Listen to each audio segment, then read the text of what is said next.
Salut à toutes et tous et bienvenue dans ce 20e épisode de Papa Cool, votre podcast pop culture préféré. Je suis Ptid et je suis aujourd'hui avec mon acolyte Euf. Comment ça va, Euf ? Ça va très bien, Ptid. Mais pas que, car je suis aussi avec Gabriel qui nous revient en direct du Québec. Coucou! Comment vas-tu ? Ça va super bien, vous? Ça va. On est au top. Mais du coup, comment on s'appelle tous par notre pseudonyme toi, c'est Gabichou ? J'allais le dire, ouais. Ah bah oui. Bah oui, en vrai, ouais, allez-y, Gabichou, c'est bah bien. voilà. Allez, Gabichou, petit DF. Parfait. Alors, petit rappel, nous avions déjà enregistré un épisode ensemble. C'était un de nos meilleurs, je trouve, où nous parlions de Starmania, version 2022 du spectacle, dans lequel tu avais interprété Crystal. C'était l'épisode 13, et je vous invite à aller l'écouter si c'est pas déjà fait. C'était notre meilleur grâce à l'invité. Oh, mais qu'est-ce qu'ils sont gentils! On sait recevoir, nous. C'est pour ça que je reviens. Ben c'est ça s'était tellement bien passé qu'on s'est dit qu'on allait te réinviter pour un sujet.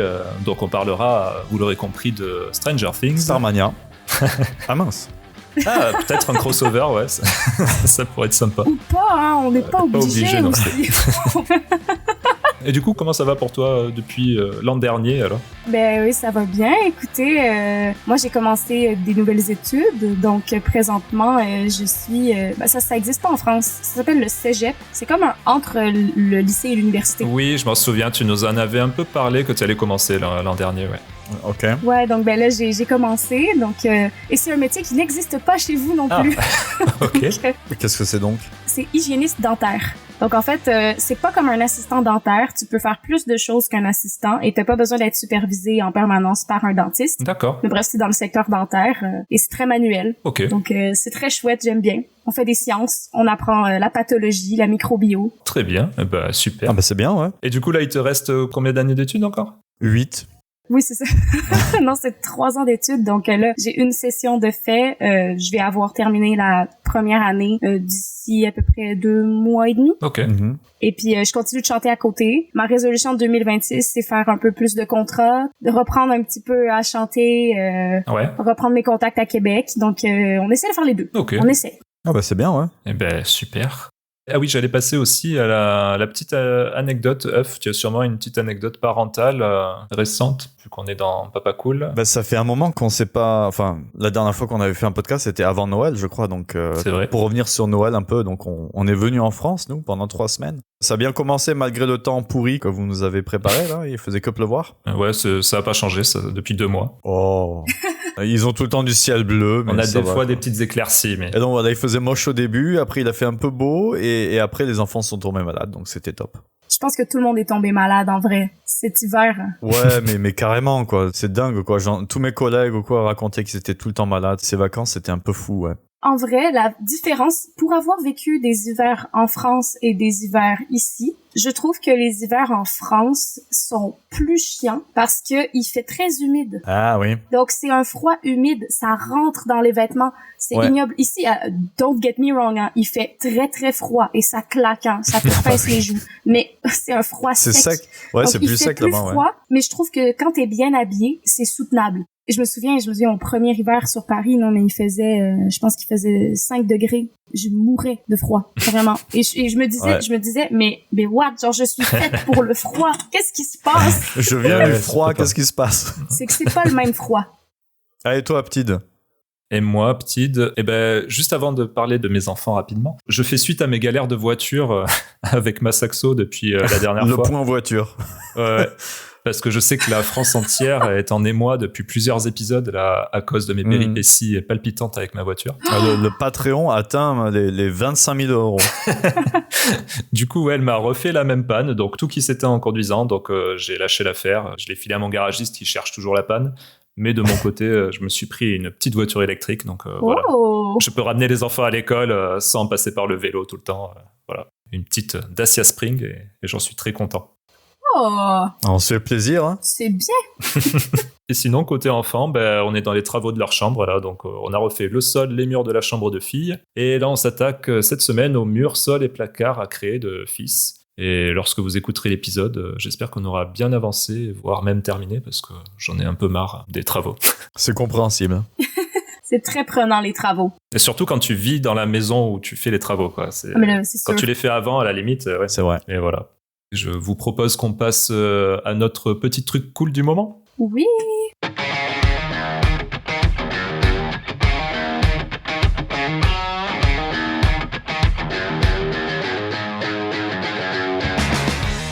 Gabichou, honneur aux invités. Ah oui.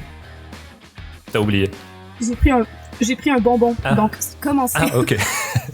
Un petit mal de gorge, allez-y. Allez, ben vas-y, F, alors. Ah, c'est moi, d'un coup, on me met sur le piédestal. Eh oui. Sur le spot. Mon truc cool du moment, il y a eu pas mal de trucs cool, là, d'un coup, qui sont tombés. Je vais passer rapidement sur le nouveau single de Encore. Encore, évidemment, qui a sorti un... De toute façon, ça tourne entre Encore, Hailstorm et Sabaton.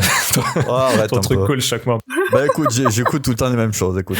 Voilà, qui a sorti un single, Nagato. Allez l'écouter, ça mange pas de pain. Mais surtout, le dernier album de... Megadeth, c'est ça? Voilà, Megadeth. Ils ont sorti leur album, d'ailleurs éponyme, qui s'appelle Megadeth. Et pour la première fois, il est en numéro 1 des charts. Eh oui. Ah, mais c'est trop bien. Je savais pas qu'il sortait un nouvel album. Moi, c'est bien, ça va me faire retourner un petit peu tu écoutais dans ça? ma petite période métal. J'ai toujours aimé un peu, sans vraiment connaître. Ah. Et puis, j'ai eu un 6 mois de phase. Je me suis teint les cheveux noirs. Je ne portais que du noir. Ah oui. Ouais. Pendant Starmania, hein.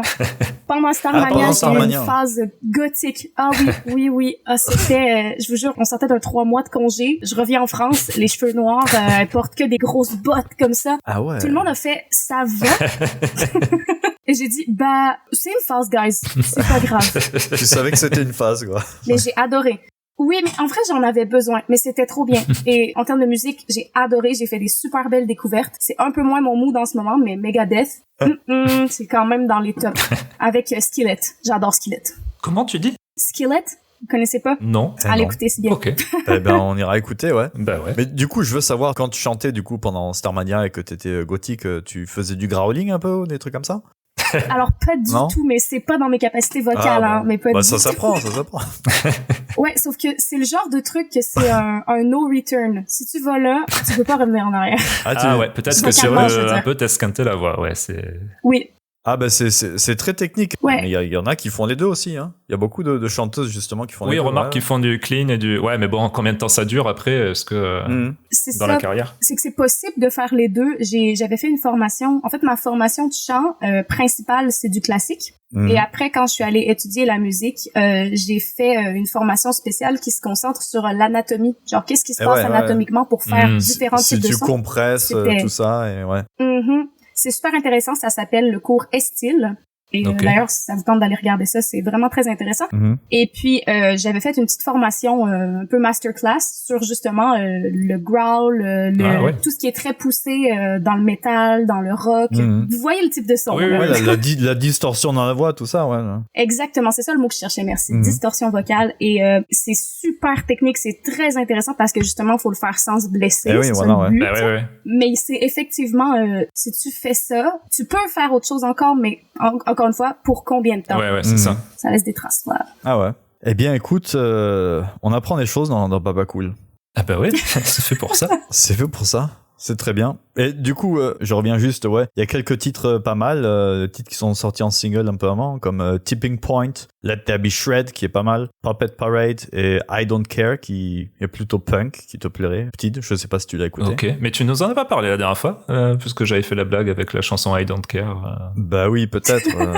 On se parle tous les jours, excuse-moi. Des vrais amis. Non, mais dans le podcast... Non, c'était avant Noël. C'était avant Noël. Bien. Non. Et donc, les solos, parce que c'est un nouveau soliste, là, c'est Timu, et non Temu. Hein, c'est pas le chinois, mais c'est le finlandais, je crois, qui fait les solos maintenant, et très très bon. Et franchement, ce style de solo, je trouve ça parfait pour le thrash metal. C'est un peu inspiré, je dirais, du coup, de Marty Friedman, qui était le soliste à l'apogée de Megadeth, du coup. D'accord. Les solos vraiment ils sont trop bons à écouter. Bon, la voix du chanteur, comme d'habitude, elle est pas top, hein. Mais ça, on le savait. Bah, il a pas réussi à revenir en arrière, lui, tu vois, au niveau de sa voix. Ouais, mais il a jamais fait de growling, il a jamais fait de chant clean non plus. Et la dernière chanson, c'est une reprise de Metallica, Ride the Lightning. Ah. Je le savais, mais je l'ai peut-être pas écouté encore. C'est un peu dommage que la reprise, ça soit vraiment presque note pour note, celle de Metallica. Ah, ouais. Lui, c'est pas trop foulé. Au niveau chant, c'est un peu moyen aussi, mais bon. Pour cette dernière chanson du dernier album, c'est un peu dommage, mais sinon, ça va. Il s'écoute. Il s'écoute. Bon, truc moyennement cool, mais un petit peu cool. Alors. Il s'écoute. Mais je dois en parler quand même parce que c'est voilà. Mais en tout cas, j'ai hâte de le voir cet été. C'est vrai, au Hellfest, tout à fait. Les revoir. Et toi, alors, Gabichou, est-ce que tu as terminé ton bonbon et Oui. est-ce que tu as un truc cool? Oui, j'ai fini mon bonbon. Alors, moi, j'ai hésité, mais tellement. J'ai hésité entre 3 trucs. Et en fait, ils m'ont tous pris hier. Ah. Donc, on va en choisir un maintenant. Allez. Parce que, écoutez, j'ai vu tellement de choses. J'aurais pu parler de Avatar. J'aurais pu parler des dernières séries que je me suis claquées. Mais en vrai, bon, on va parler d'un truc. Donc, c'est une série que je me suis binge-watchée hier soir. Hier soir, d'accord. Ah ouais, d'accord. Binge-watchée hier soir. Donc, c'est tout frais, là. Non, en fait, j'ai écouté la 2e saison qui est sortie hier soir. Okay. Donc, ça s'appelle Has Been Hotel. Je sais pas si vous avez entendu parler de ça. Non. Le Has Been Hotel. C'est sur quoi? C'est sur Prime Video. C'est une série animée pour adultes avec contenu explicite parfois, langage vulgaire et tout. Et c'est ponctué de plein de chansons. C'est comme une grosse comédie musicale. Ouh. Et j'adore parce qu'en fait, ils mettent à fond le fait que c'est cringe. Vous voyez ce que je veux dire? Un peu de burst out in song, comme ça, là, de partir sur un élan, et ils l'utilisent énormément. C'est assumé à 100% et c'est très drôle. D'accord. Et l'histoire, en fait, ça se passe aux enfers, et c'est la princesse des enfers, donc la fille de Lucifer, qui croit en la rédemption et qui crée un hôtel pour accueillir les pêcheurs qui veulent donner une chance à la rédemption. Mais ils savent pas si ça marche. Ok, d'accord. C'est une expérience. Et je peux pas vous dire si ça marche ou pas, parce que sinon ça spoil. Mais vous allez voir. Ouais. Et les dessins sont trop bien, les chansons sont super bien écrites, très catchy. L'univers est très chouette. Et en fait, ça, c'est parti d'une chaîne YouTube. D'accord. En fait, ils avaient lancé ça sur YouTube. Et puis, je trouve ça trop bien qu'ils aient été capables d'avoir Prime Video, quoi, quand même. Bah ouais. Donc, c'est une vraie plateforme. Là, je suis en train de regarder les... Ouais, c'est particulier. Les illustrations, on n'a pas trop l'habitude de voir des illustrations comme ça. C'est très coloré. Ok. Ouais, mais c'est ça, avec Prime Video, c'est toujours difficile pour découvrir des choses parce que je trouve leur UI, du coup, leur interface, elle est nulle. Oui. C'est dur de trouver des séries ou des films. C'est pas la meilleure interface. Non, c'est pas la meilleure interface. Ok, Has Been Hotel, on note la reco. Il y a 2 saisons et en fait, il y a un live que j'ai pas encore vu où ils ont fait sur Broadway toutes les chansons de la série. Ah, ok, en live, d'accord. Donc voilà. Eh bien, merci pour ta reco. Has Been Hotel, c'est noté. Et de mon côté, ce sera rapide. Moi aussi, ce sera musical. En fait, c'est le fait que Green Lung vient de terminer d'enregistrer son 4e album. Tiens donc. Dans le studio légendaire Rockfield au Pays de Galles, qui a vu passer Queen, Black Sabbath, Iggy Pop, Rush et de nombreux autres grands groupes. Et donc, ce nouvel album, dont le titre n'est pas encore connu, sortira cette année. Et il fera suite à This Heathen Land, sorti en 2023 et que j'avais adoré. Et si vous ne connaissez pas Green Lung, donc c'est un groupe de stoner doom metal avec de très bons riffs, avec des sonorités un peu à la Black Sabbath, dans une ambiance un peu folk horror anglaise que j'avais découvert lors du Hellfest 2024. Je connaissais pas du tout ce groupe et c'était vraiment un de mes coups de cœur. J'en parlais à ce moment-là, donc n'hésitez pas à réécouter ou aller écouter nos épisodes si ce n'était pas déjà fait sur le Hellfest, donc celui de 2024. Voilà. Et j'ai hâte de découvrir leurs nouvelles chansons. Donc, pas de date prévue encore, mais courant de l'année. Super. Ok. Allez, bref, on va passer à notre focus du jour. Allez. Et donc, on va vous parler de Stranger Things.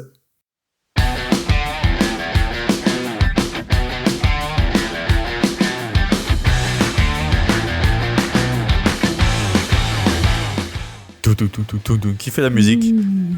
C'est quoi la musique déjà? Ouais, tu le fais mieux, Gabichou. Oui.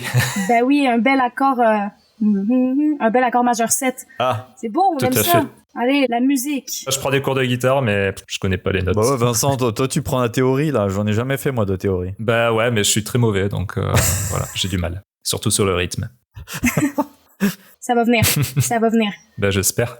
Alors, aujourd'hui, on va vous parler de la fin de la série Stranger Things, qui a donc eu lieu fin 2025, avec sa saison 5 et un épisode final qui aura fait couler beaucoup d'encre. Alors, pour celles et ceux qui auraient vécu dans une grotte ces 10 dernières années, je vais faire un rapide récap sur Stranger Things. Donc, c'est une série qui a été créée il y a maintenant 10 ans, en 2016, par Matt et Ross Duffer, les Duffer Brothers, et diffusée sur Netflix. Cette série nous plongeait dans un univers sombre qui mêlait mystère, surnaturel et nostalgie des années 80 avec pas mal de références aux films de cette époque et dans laquelle nous suivions au départ 4 amis, Mike, Will, Lucas et Dustin, de la petite ville Dawkins dans l'Indiana, qui faisaient l'étrange rencontre d'Eleven, une fillette au crâne rasé échappée d'un complexe scientifique et qui semblait être dotée de pouvoirs surnaturels. Bon, rapidement, il y aura beaucoup d'autres personnages qui seront rajoutés au casting.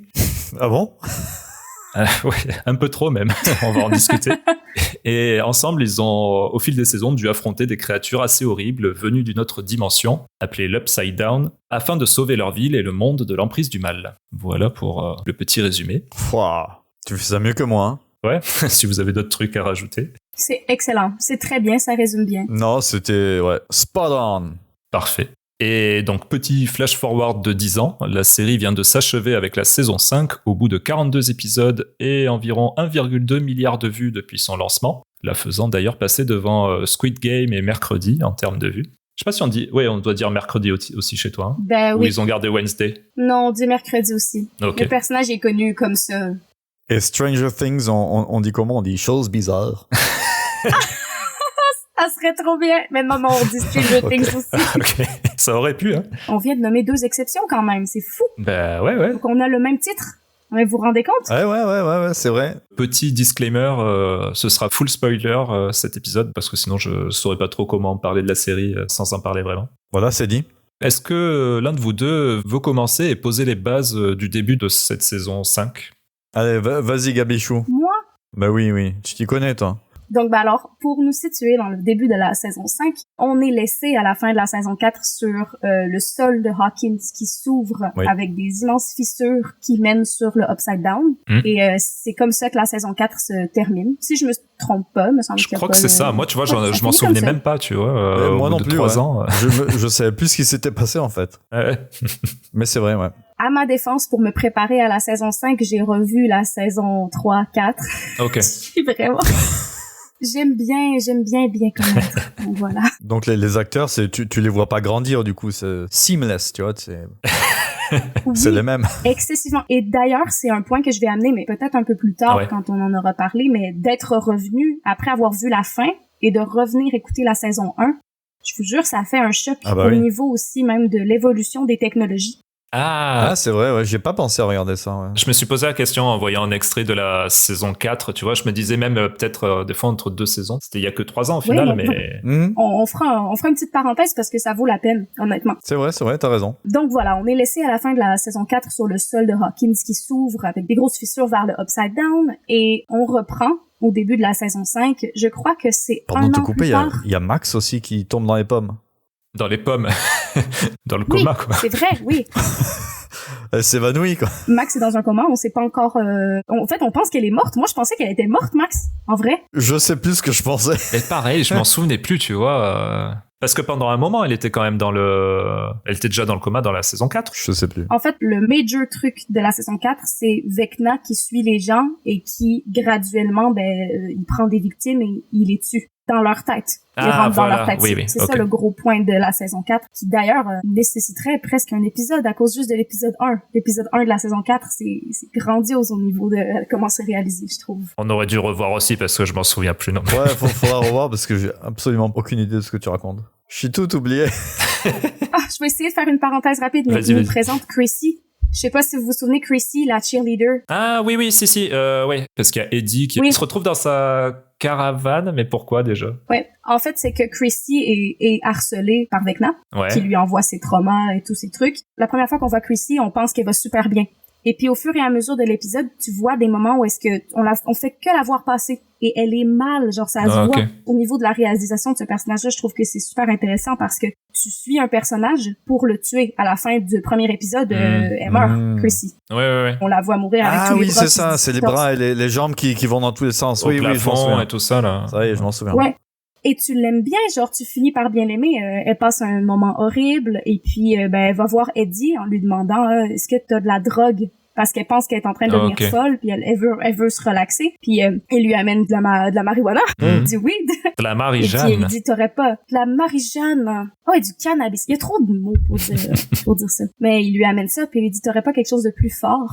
Donc là, ben, ils s'en vont à sa caravane. Elle est super mal. Et c'est à ce moment-là qu'il y a le fameux « Chrissy, wake up! Chrissy, I don't like this! » Vous avez pas vu ça? La petite chanson qu'ils ont fait. Ah non, j'ai pas vu. Non, vous avez pas vu ça tourner? Ils ont fait une chanson avec cet extrait. Ils ont mis en musique. Il y a un fan qui a fait ça. Et puis ça a tourné partout. D'accord. C'est très drôle. Vous irez voir Chrissy Wake Up. Chrissy Wake Up, ok. Donc bref, c'était ma parenthèse Chrissy. Mais oui, ok, maintenant ça me revient, effectivement. Et donc, ben oui, Max est dans le coma. Moi, je pensais qu'elle était morte, je me souviens plus si on voit qu'elle est à l'hôpital à la fin de la saison 4. Mais bref, elle n'est pas morte.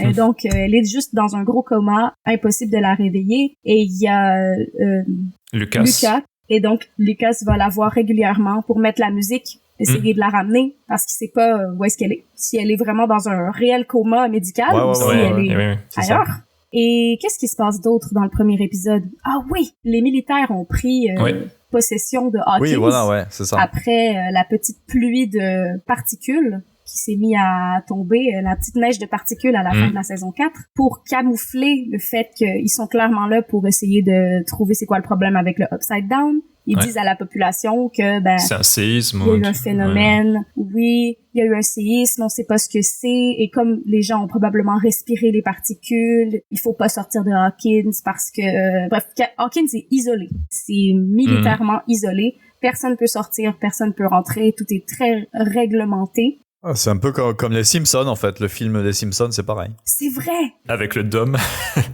Bah oui, c'est ça. Avec le dôme. Là, c'est peut-être une référence encore, tu vois. Ouh, pinaise. Ben, peut-être, hein, le carré de sable. Tu sais, dans le film des Simpsons, ils passent dans le carré de sable pour passer d'un bord à l'autre. C'est vrai. C'est le upside down. C'est presque le upside down. Le carré de sable, c'est le upside down. Ouais. Les militaires ont mis des grosses plaques de métal partout. Ouais, c'est ça. Ils ont tout fermé, Les crevasses. Ils ont tout fermé, les fissures. Ouais. Et on rejoint notre petit quatuor d'amis qui sont à l'école, au lycée, qui font semblant de mener une vie normale. Ouais. Ils sont un peu éparpillés quand même cette saison. Enfin, ils ont chacun leur petite, leur grosse préoccupation. Ils sont moins soudés que dans les autres saisons où ils sont tout le temps ensemble, quoi. Ben, ils sont plus aussi. Puis, je pense qu'aussi maintenant, au fil des saisons, il y a quand même une évolution dans l'âge des personnages qui fait en sorte que même si tu veux les garder le plus ensemble possible, ils se créent quand même quelque chose parce que ce serait pas crédible des adultes qui sont censés travailler, qui passent tout leur temps avec des enfants, c'est ça. Ouais, tu parlais de cringe tout à l'heure, ce serait... Ben oui, il faut que ce soit un minimum crédible. Et il y a Robin, qui, je pense, est un de mes personnages préférés. J'aime beaucoup ce personnage, qui a sa petite station de radio, son émission de radio, pour, j'ai le mot en anglais, entertainer. Divertir, ouais. Ouais, pour divertir la population qui est confinée et aussi pour être capable de rejoindre tous les amis et envoyer des messages codes aux besoins par rapport aux actions de Vecna, du Upside Down et des militaires. Je pense que c'est un bon début. Ouais, je vais noter à peu près ça. Il y avait Dustin, lui, qui se remet pas de la mort de son ami Eddie, donc le métalleux fan de jeux de rôle dont on a un peu parlé, qui était mort des mains de Vecna en protégeant ses potes. Ah voilà. Oui, Huff nous montre son t-shirt Metallica. Voilà. En hommage, voilà. R.I.P. Eddie. Moi, Eddie, sa mort m'a dévasté. Hein. Ah oui, non, c'est vrai que... Ouais. Et on a aussi Eleven qui, elle, s'entraîne, fait une espèce d'entraînement militaire, là, où elle saute par-dessus des trucs, elle utilise un peu ses pouvoirs, voilà. C'est son père adoptif, Jim, qui l'entraîne. Et elle s'essuie la goutte de sang qui coule du nez aussi. Oui, voilà, c'est ça. Faudra lui acheter un mouchoir quand même, parce que toute la saison, ils se sont tous essuyés la goutte de sang. On met un petit truc dans le nez. Oui, c'est ça, un bouchon en fait. Ouais. Est-ce que c'est toujours la même narine? Je pense. J'ai l'impression, ouais. Je pense que oui. Mais alors, si c'est une narine différente à un moment, il va y avoir des théories et tout. Ah, vous voyez, c'était pas la vraie Eleven, tout ça. Et donc Jim aussi, lui, qui va faire des petites incursions en se planquant des militaires. Voilà, il fait des petites incursions dans l'Upside Down pour essayer de retrouver Vecna, justement.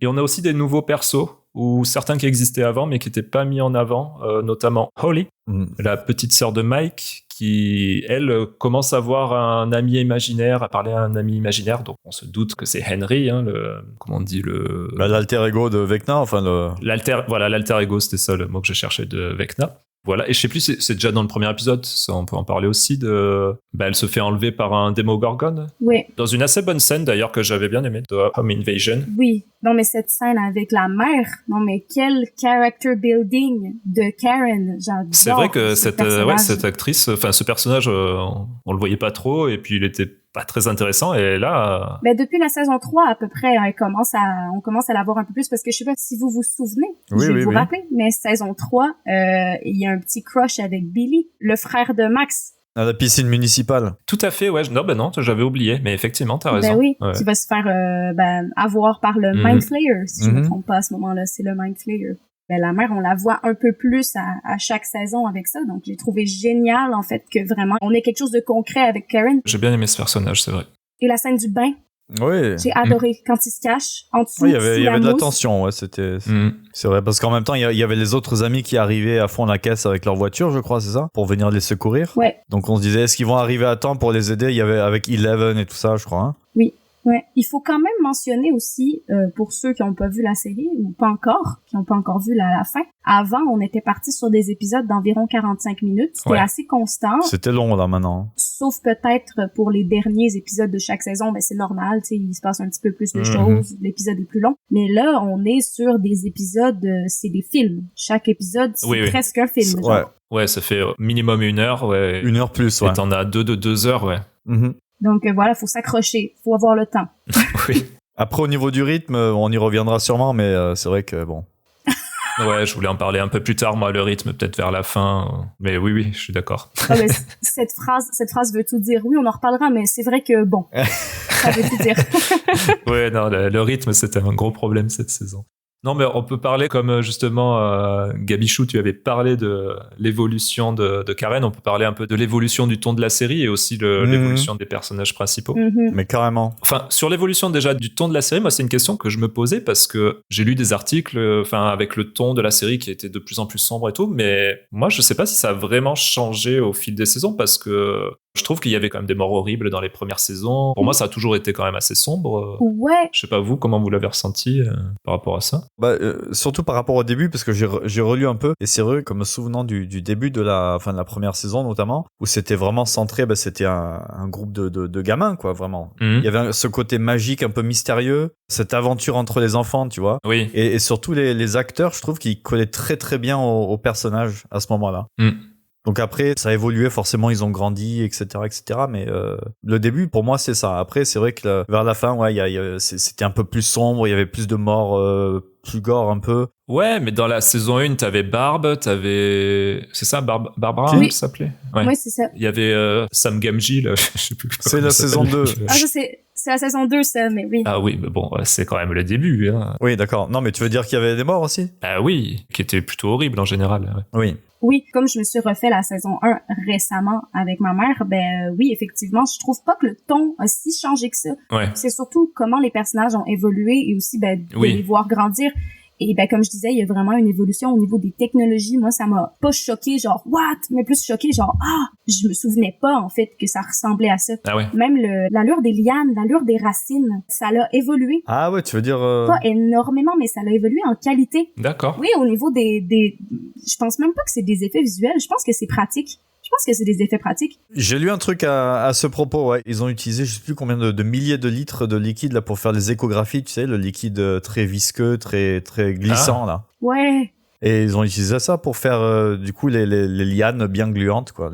C'est trop bien. Comme ça. Ouais. J'adore les effets quand ils font des effets pratiques comme ça. Mais exactement, les effets pratiques c'est tellement mieux que la CGI. Oui. Même quand elle est bien fait, hein, mais tu sais que c'est numérique, quoi. Mais bon. Ouais. Après, ça dépend quand même, parce que moi, je m'étais noté justement que Vecna, j'aime pas trop comment il est fait. Il y a un petit côté quand même méchant des Power Rangers des années 90, quoi. Puisqu'on en parle, j'ai trouvé que Vecna saison 4, j'ai préféré comment il est fait que Vecna saison 5. Il est pas pareil, hein. Ouais. Ah, d'accord, parce que ça m'avait pas choqué. Là, ça m'a choqué dans la saison 5 et je me suis pas dit, mais dans la saison 4, je me souvenais pas que ça m'avait choqué, quoi. Et autant de maquillage, ouais, je sais pas. C'est le même esprit, hein. Il est fait tout de racines, de lianes, trucs comme ça, mais ça l'a évolué, effectivement. Dans la saison 5, il y a des épines de plus. Ok. Je crois que les yeux sont pas tout à fait pareils. Et, au niveau de la structure de son corps, c'est pas pareil. Et j'aimais mieux dans la saison 4 parce que je trouve que les épines, justement, sur les épaules qu'il a dans la saison 5, ça lui fait perdre en grandeur. On perd son cou, on perd un peu le côté imposant. Moi, ce qui me terrifie, j'aime bien regarder des films d'horreur, honnêtement, mais il faut que je choisisse ceux que j'écoute parce que tout ce qui est monstre long avec des grands bras et tout, moi c'est ça qui me terrifie, c'est ça que je vois dans mon sous-sol quand je descends dans ma chambre. Genre Slenderman, jamais de ma vie j'écoute ça, jamais de ma vie je joue au jeu, oubliez. Ah oui, ouais.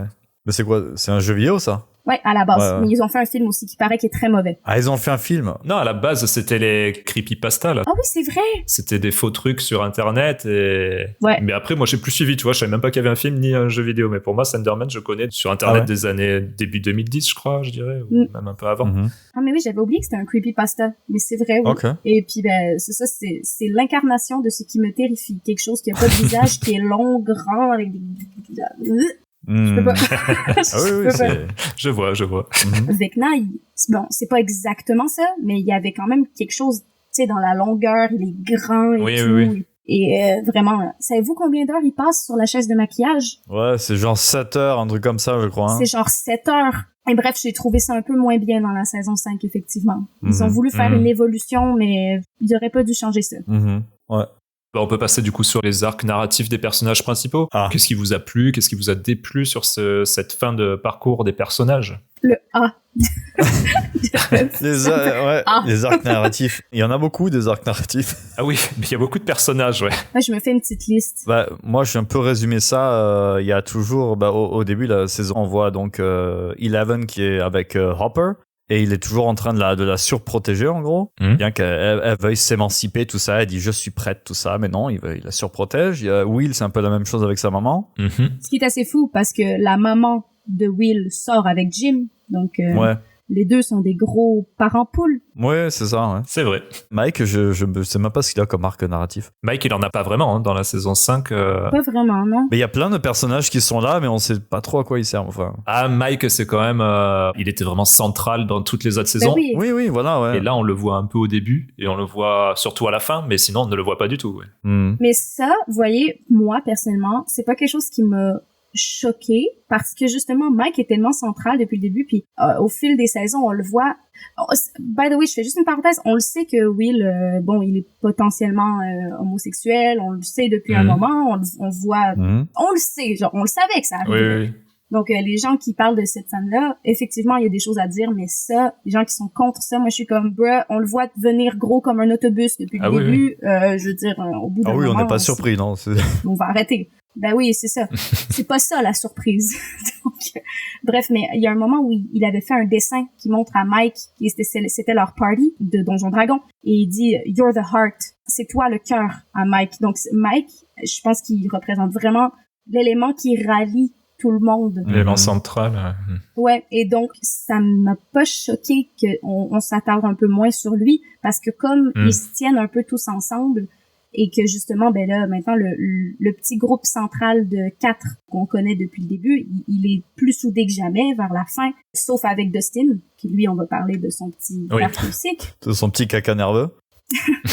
En même temps, il a quand même vu, genre, un de ses meilleurs amis mourir devant lui. Genre, ça laisse des traces. Oh, get over it. Oui. Non, mais c'est ce que je me suis dit aussi. Il était tête à claque cette saison, mais c'est compréhensible aussi, mais ils en ont quand même rajouté. Mais en même temps, tu peux pas reprocher ça non plus, donc c'est... Ouais. Mais c'est vrai que j'ai trouvé qu'ils en avaient un peu rajouté. Mais en même temps, il y a des moments, tu sais pas comment tu peux réagir face à des choses comme voilà, ça. C'est ça. Je dirais pas que c'est pas crédible, honnêtement. En plus, il est hyper réfractaire. Dustin, il a toujours été un petit peu provoquant, mais provoquant gentiment. Tu sais, quand il parle à son prof, il dit « Yes, my lord ». Je trouve ça hilarant. Genre, Oui, c'est vrai. Il a toujours eu ce petit côté-là en lui, puis là, soudainement, c'est ça qui prend le dessus. Ouais. Mais ouais, donc Mike, ça m'a pas choqué du tout qu'il soit pas forcément au premier plan. Même, je trouve que c'était nécessaire qu'on voit plus les autres, parce qu'il fallait éventuellement faire une sorte de closure. Oui, alors que lui, sa fin, c'était surtout la fin avec Eleven, quoi, comment ça allait se terminer. Ouais, et les autres, donc? Il y avait Max et Lucas. Ouais, Lucas, qui attend dans la chambre d'hôpital, et puis, qui attend qu'elle se réveille. Qui lui met la musique de temps en temps, qui la fait presque sortir, et puis au dernier moment, il arrête la musique, où il n'y a plus de batterie, je sais plus quoi. Non, mais ça m'a frustrée. C'était un peu... Quand il montre ça, c'est un peu... Oh. Ouais, tu sais, après, quand t'es dans les souvenirs de Henry et qu'on... Ben, non. Oh mon Dieu, c'est compliqué, hein. Ah, ça va être compliqué d'en parler. Oui, parce qu'il y a... Ouais. Il y a plein de plans. Quand t'es dans l'esprit de Henry, mais c'est Max qui raconte son souvenir à elle de son parcours qu'elle fait pour trouver la sortie. Elle est arrivée, elle y est presque, et là, le con, il arrête la musique. tu fais genre... Et là, tu fais « Ah, c'est pour ça que son doigt avait bougé. » Ouais, c'est vrai, ouais. Et d'ailleurs, parlant de cette scène-là, quand elle est avec Holly, et qu'ils font tout leur petit parcours, quand ils arrivent à la porte et qu'elle lui fait un speech de genre 10 minutes à ce moment-là, alors qu'elle devrait taper sa meilleure course. Ah oui, c'est vrai que là... Je me suis dit, mais courez. Oui, mais courez. Mais ça, c'est le truc que, pour en avoir parlé avec d'autres personnes, d'autres gens m'ont dit beaucoup, ils trouvaient que il y avait des monologues à des endroits qui n'ont pas de bon sens. À des moments qui n'ont, exactement, Moi, je l'ai pas vécu comme ça. Ah oui? C'est juste maintenant que je fais une rétrospective, je vois tout à fait de quoi on parle, mais sur le coup, je me souviens pas de m'être fait, à part à ce moment-là. À ce moment-là, oui. Ah bon, oui, quand même. À ce moment-là, oui, je m'étais dit, mais courez, mais genre. Ouais, qu'est-ce que vous attendez, quoi? Allez-y. Mais à d'autres moments, moins. Parce qu'en même temps, c'est vrai que c'est pas crédible, mais je pense que ces moments-là, je les vis un peu comme une sorte de suspension. Ou est-ce que, tu effectivement, c'est pas le temps de faire un monologue, mais genre, dans le contexte où est-ce qu'ils doivent éventuellement faire une closure puis dire des choses. C'est ça. Mais non, mais ce moment-là, par contre, c'est abusé. D'accord. Mais c'est le problème. Bon, après, je voulais en venir là plus tard, mais on peut en parler maintenant. Pour moi, c'était le problème de rythme de cette saison. C'est que, en fait, ça enchaînait juste des grosses scènes d'action. Et après, justement, pour terminer les arcs des personnages, ils étaient obligés de faire des petits... Des monologues.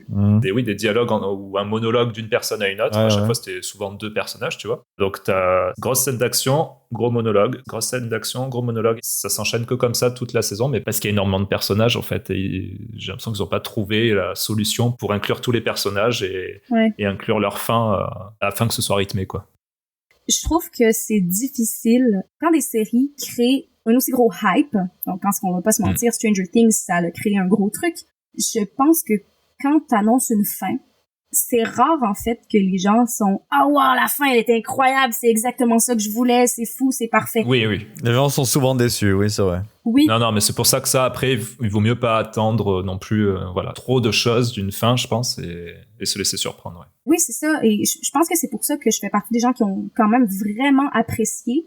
Moi, je me suis vraiment laissée aller et j'ai pas été déçue personnellement de la saison. J'ai remarqué des petits trucs, effectivement, des bouts où est-ce que le rythme était pas parfait, mais j'ai des gens qui m'ont dit « Ah, c'était mal écrit, les acteurs jouaient mal, il y avait aucune suite dans les éléments. » Moi, j'ai envie de dire « Écoutez, c'est une fin, remettons les choses en perspective, voyons le chemin qui a été parcouru depuis le début. » Et c'est pour ça que je trouve ça cool d'avoir écouté un peu avant, parce que, j'ai revu, ils étaient où quand ils étaient des bébés, genre carrément. Genre, c'était des enfants, mais enfants. Ils étaient petits au début, ouais. Ah, mais ils étaient tellement mignons, mais Dustin. Oh, wow, les petites boucles, je peux pas. Mais tu vois tout le chemin qui a été parcouru, tu vois aussi tout ce que eux, ils ont appris sur le Upside Down. Il y a pas le choix au bout d'un moment si tu veux faire une closure qui a du sens et qui va résonner peut-être pas dans la tête de tout le monde, mais dans une grande majorité, parce que tout le monde veut sa petite fin avec son personnage préféré. Et on n'a pas tous les mêmes personnages préférés. C'est vrai. Et oui. Mais un truc que, par contre, je suis d'accord, il aurait fallu que quelqu'un meure. Ah, oui. C'est vrai que là, il y a personne qui meurt. Si, il y a Number 8. Non, c'est ça, comment elle s'appelle? Ah oui, Kali. Ouais, mais elle revenait de loin, on s'en souvenait même plus d'elle. Mais parce qu'en fait, elle est juste amenée là pour mourir, en fait. Parce que c'est vrai, j'ai noté ça aussi. Je sais plus si c'est dans l'épisode 1. Où il y a cette scène, du coup ils sont dans l'Upside Down avec Eleven, avec Hopper, et ils arrivent dans la base là, des militaires, ils l'infiltrent, machin, ils se retrouvent au cœur. Et là il y a Eleven qui est paralysée par l'espèce de sonnerie, l'alarme, et il y a Hopper qui a sa ceinture d'explosifs, quoi. Et tu te dis, ah ouais, C'est pas dans le 1. Ah oui, c'est au tout début, ça? Non, c'est pas dans le 1. Non, c'est pas dans le 1. C'est plus tard. Je crois que c'est plus 2 ou 3. Mais oui, on pensait qu'il allait mourir, ouais. Là, je pense que, parce qu'on s'est dit, oh, ça aurait été choquant, ça aurait été, en plus, Eleven, elle aurait eu vraiment un truc, en plus, tu vois, il y a son père qui est mort, ça aurait rajouté un peu de dramaturgie, un peu de... Elle aurait volé de ses propres ailes, elle aurait été un peu libérée parce qu'il arrêtait pas de la retenir, tout ça. Donc bon... Il y a ça notamment. Ouais, non, ils ont pas osé. Ouais. Après, il y a d'autres scènes, parce qu'il y a tellement de personnages que tu dis au bout d'un moment, si t'en tues un ou deux par-ci par-là, ça va quand même, quoi. Tu gardes les principaux, tu les gardes, ok, parce que les 4 du début plus Eleven, on sait pas ce qui lui arrive, enfin, il peut lui arriver ça aussi. Mais quand même, bon, les 4 restent, mais après le reste, rajouter un peu de suspense, un peu d'émotion, quoi, parce que là, jusqu'à la fin, tu dis bon, tout va bien se passer, il y a personne qui va mourir, ils vont regagner à la fin, quoi. Ben ouais. Et puis vers la fin, il y a 2 moments où j'ai cru vraiment qu'il y avait des personnages qui allaient mourir, et genre, je me souviens, j'étais comme ça sur le bord de ma chaise, j'étais comme non. Et en même temps, maintenant que j'y repense, ça aurait pu, et je pense que ça aurait été bien, ça l'aurait rajouté un peu plus d'investissement émotionnel. Oui, voilà, ouais. Pour les gens qui trouvaient que ça manquait de rythme, je pense que ça aurait peut-être comblé quelque chose, justement de te dire, ben au moins, c'était pour une raison. Genre, il y a un moment où Steve est sur le point de tomber. Ah oui. Don't get me wrong, moi j'adore Steve, je veux pas qu'il meure, je l'adore, genre vraiment, mais ils auraient dû tuer Steve. Justement, parce que tout le monde l'aime. Justement. Un peu comme Eddie dans la saison 4, je veux dire. Comme Eddie, oui, voilà, c'est ça. Ouais, exactement. Je veux dire, Eddie, qui n'est pas tombé en amour avec ce personnage? Vraiment. Il était incroyable, Eddie. Et puis là, ils arrivent, ils font ça, et puis boum, oh non, finalement, on le rattrape. Ouais. Après, justement, Steve, c'est un de ceux qui a la meilleure évolution de toute la série, je trouve. Absolument. Il passe vraiment du mec beau gosse qui est insupportable et voilà, et qui se remet en question, quoi, au fil des saisons et surtout à la fin, quoi. Et aussi l'évolution de l'amitié entre Steve et Dustin. Ouais. On les suit depuis un moment parce que, ben, justement, depuis la saison 3 à peu près, mais je pense que ça commence à la 2 vraiment, ce petit jumelé Dustin Steve, mais genre ça commence au dernier épisode, je pense, de la saison 2. Mais après ça, ça continue. Et dans la saison 3, quand Dustin il vient voir Steve au Ahoy, puis que là ils sont des gamins ensemble, puis t'as Robin qui est juste genre mais qu'est-ce qui se passe? Et cette complicité entre les deux, elle évolue tellement, et je trouve ça super justement je sais pas, c'est quand ils sont dans le Upside Down, dans le labo, ils ont une grosse chicane. Le Québec est arrivé, le Québec est débarqué. Vous dites pas ça ici, chicane, hein? Non, une chicane. Une chicane. Ils ont une grosse embrouille, une grosse dispute, justement, au sujet de... Au meilleur des moments, ouais. Oui, toujours. Ben oui, mais aussi, j'ai envie de dire, faut que ce soit... ce genre de truc-là, tu choisis pas quand ils arrivent, je veux dire. Et en plus, Dustin, il est tellement... je veux dire, on peut rien lui dire dans cette saison-là, au bout d'un moment. Oui. Steve, il fait genre, bruh, wake up.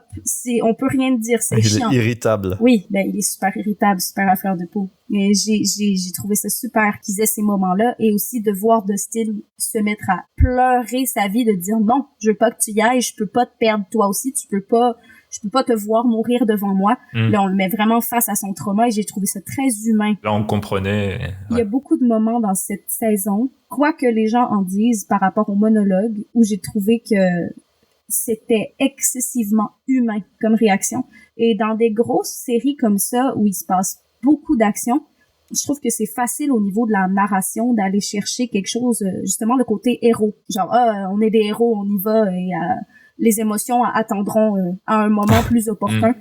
Et j'ai trouvé ça très humain à plusieurs moments, les discussions que certains personnages avaient justement dans des moments de tension, parce que c'est justement, je pense, quand la corde est tirée comme ça, que là, on voit qu'on est des humains, puis qu'on fait des choses qui ont aucun sens, ou qu'on dit des choses qui débordent de sens, parce que justement la corde est trop tendue. Et j'ai trouvé ça très réaliste, même peut-être pas en termes de timing, mais très réaliste en termes d'humanité, à certains moments. Ouais, à certains moments, parce que finalement, à la toute fin, ils y vont quand même en façon on est des super-héros, machin. Ouais. Surtout avec Nancy et tout ça. Oh, t'as trouvé.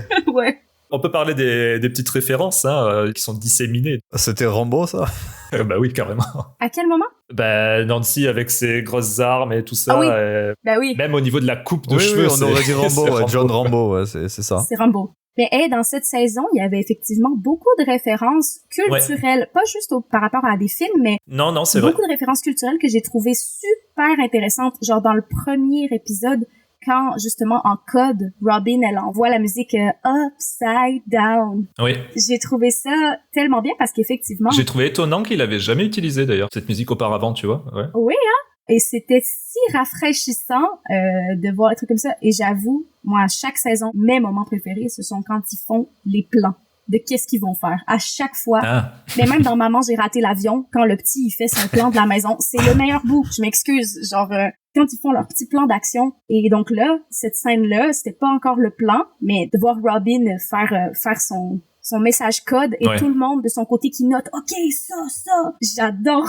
Ça te tient sur le bord de ta chaise, c'est super divertissant aussi. Là, à ce moment-là, il y a pas le même genre de tension, donc on peut vraiment en profiter. C'est juste good vibes. Ouais, bah ouais.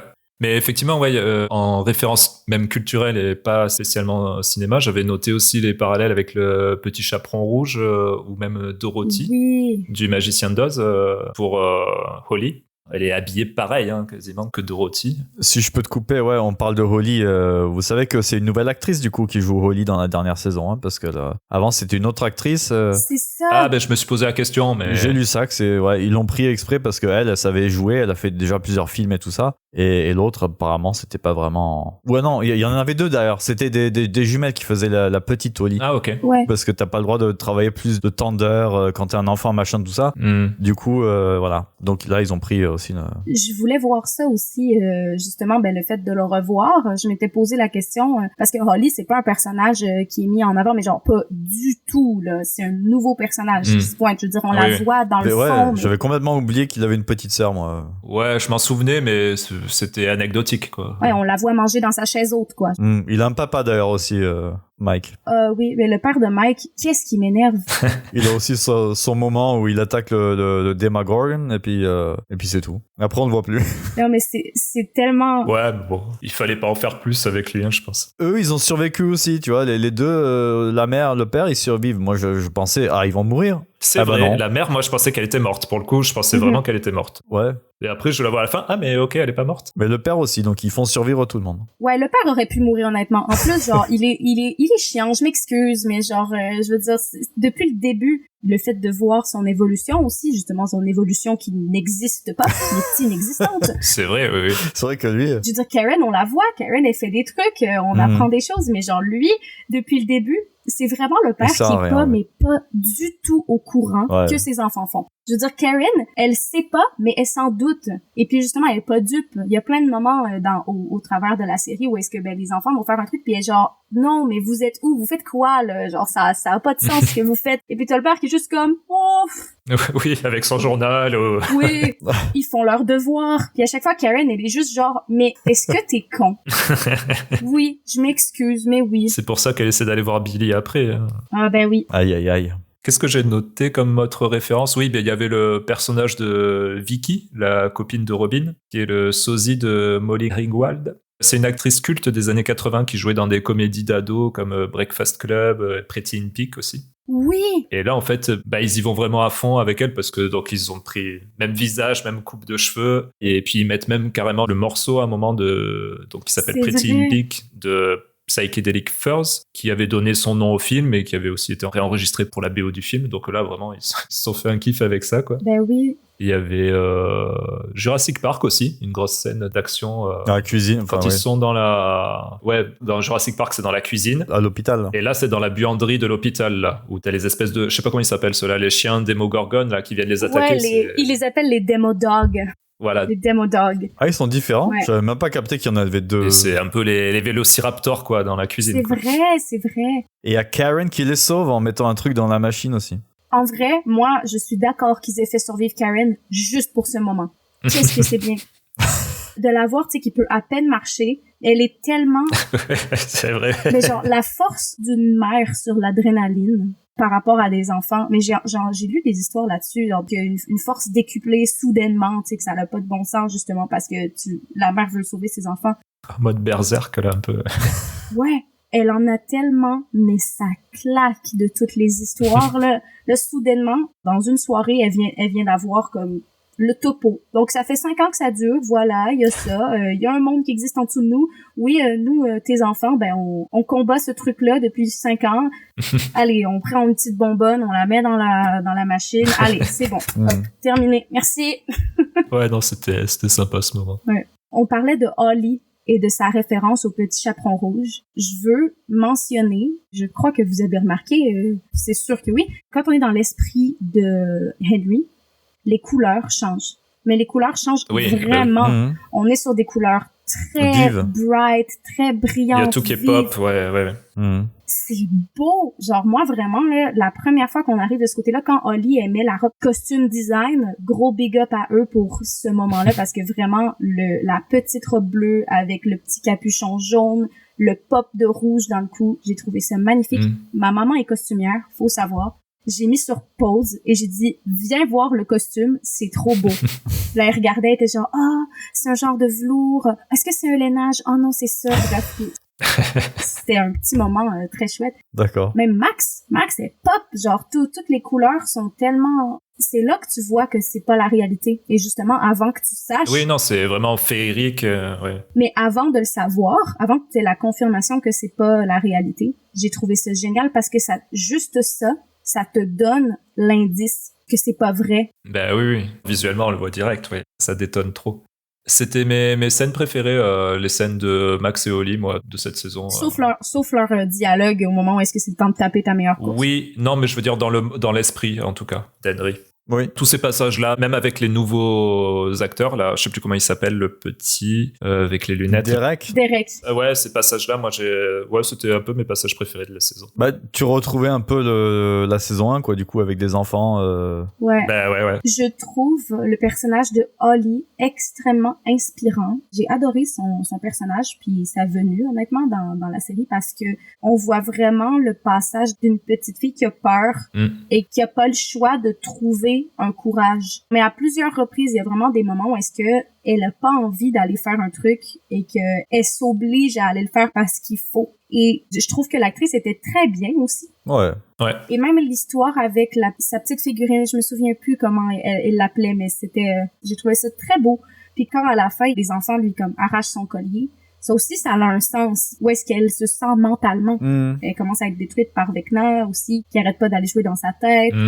C'est terrible, je veux dire, quand ils traversent leur portail, toutes les deux, Max et Holly, Max, elle se retrouve de l'autre côté. Elle est de retour chez elle, et Holly, mais non, mais le traumatisme, mais je veux dire juste, tu te réveilles, t'as un truc collé sur la bouche à la Alien. On va pas se mentir, il y a une immense référence à Alien, mais depuis le début. Oui. Par rapport à la façon dont le Upside Down prend contrôle. C'est un facehugger. Pauvre petite, my God, c'est horrible, ce réveil-là.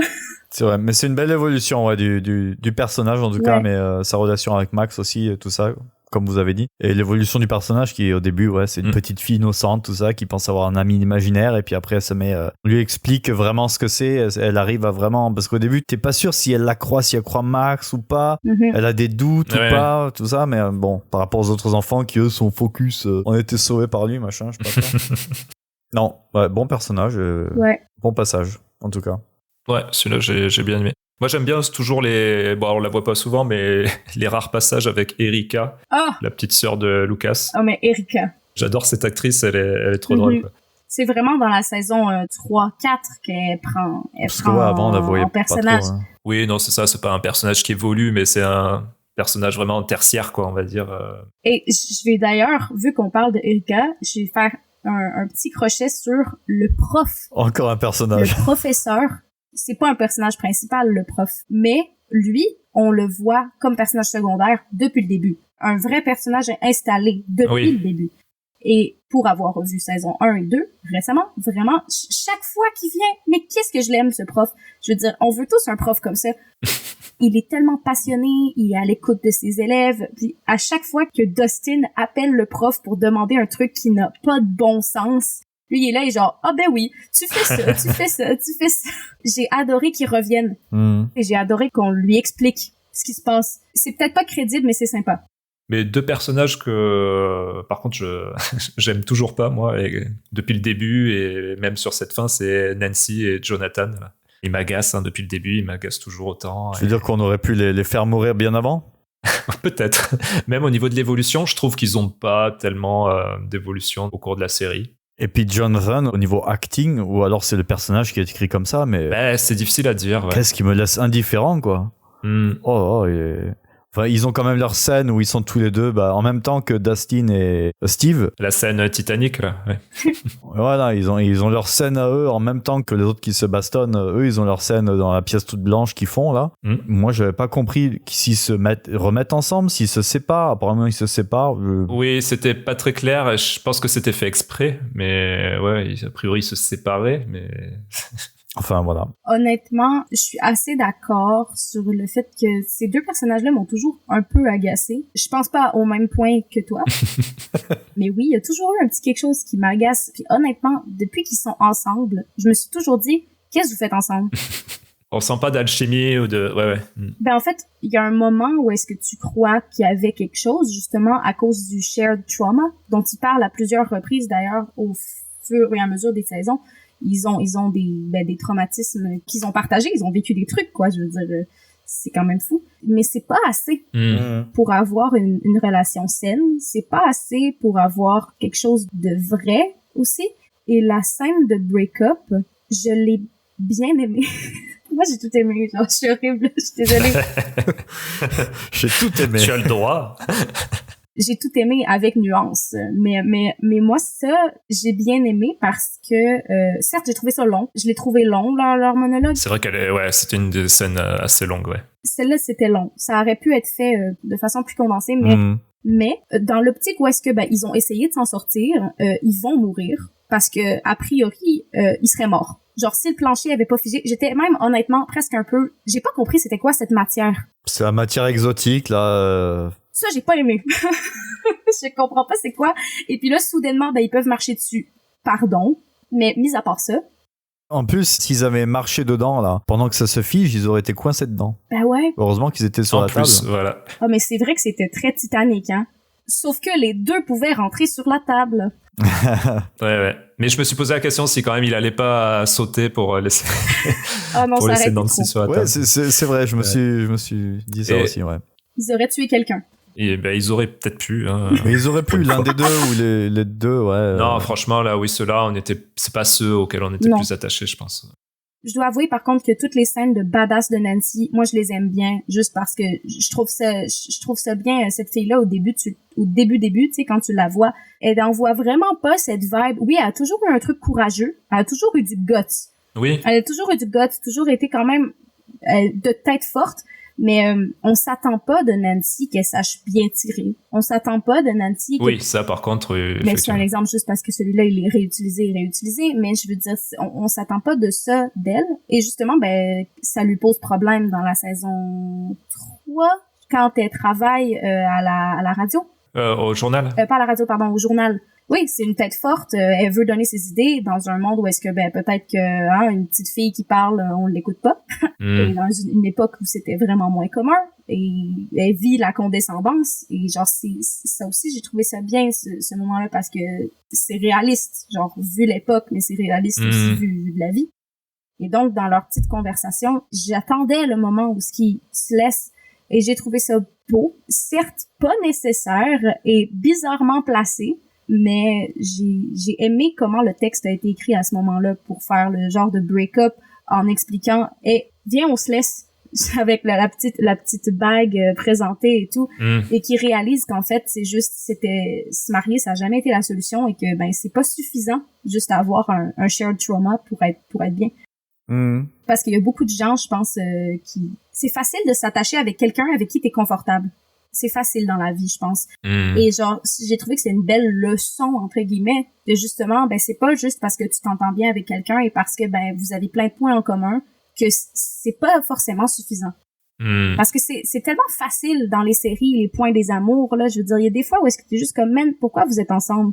Et justement, j'ai aimé cette scène-là de break-up parce que c'est tellement facile de tomber dans un amour d'ado où est-ce que tu fais un petit scénario rapide et que au final ça manque de profondeur. Donc j'ai trouvé que ça finissait bien leur relation de tomber sur une conclusion aussi mature, j'ai envie de dire, aussi adulte dans un moment où est-ce qu'ils pensent qu'ils vont mourir. Mais bon. Ouais. Et d'ailleurs, pour ces personnages aussi avec Robin et Steve, alors les 4 sur le toit à la toute fin, moi j'avais trouvé ça un peu cliché. Ouais.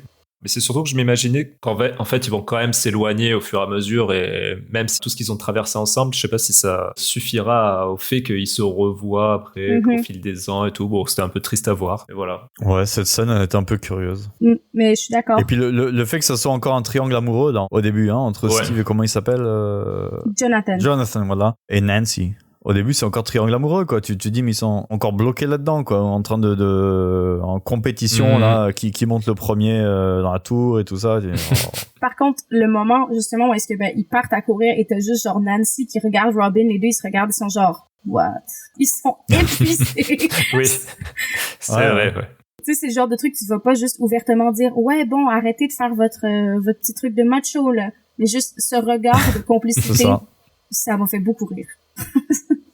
Ben moi, je voulais vous demander aussi s'il y avait des scènes qui vous avaient marqué ou que vous aviez préférées dans cette saison, ou d'autres que vous n'avez pas du tout aimées. Qui m'ont marqué, oui, que j'ai préféré, je sais pas, mais qui m'ont marqué, ouais, il y en a un paquet. Dont je me souviens et je me suis dit, mais pourquoi là, pourquoi à ce moment-là ou... Toi, c'est dans ce sens, ouais. Moi, il y en a une comme ça dans ce sens, mais je la garde pour après. Ben, j'en ai déjà parlé, ouais, il y avait le sacrifice de Hopper, où il y a toute cette tension, tout ça, tu dis, il va se passer un truc énorme et tout, et puis au final, il se passe rien. Ouais. Ou alors, il découvre l'autre qui est attaché, là. Ouais, les scènes des engueulades, il y avait souvent ça, des scènes, comme on en a parlé plus tôt aussi, entre deux personnages, après des scènes d'action ou quoi, où deux personnages, vraiment, ils parlent l'un à l'autre. Donc là, dans cet épisode, avec Dustin et tout ça, où ils s'engueulent, l'autre où ils se séparent. Il y a des fois pas mal de longueur aussi, ouais, ils discutent au mauvais moment, ou au moment où tu sais qu'il y a le machin, comment l'autre monde, c'est pas comment il s'appelle, l'autre monde qui arrive, il lui donne un nom, je sais plus comment il s'appelle. C'est l'inverse d'Upside Down, mais je sais plus comment. L'alpha, non, pas l'alpha, non.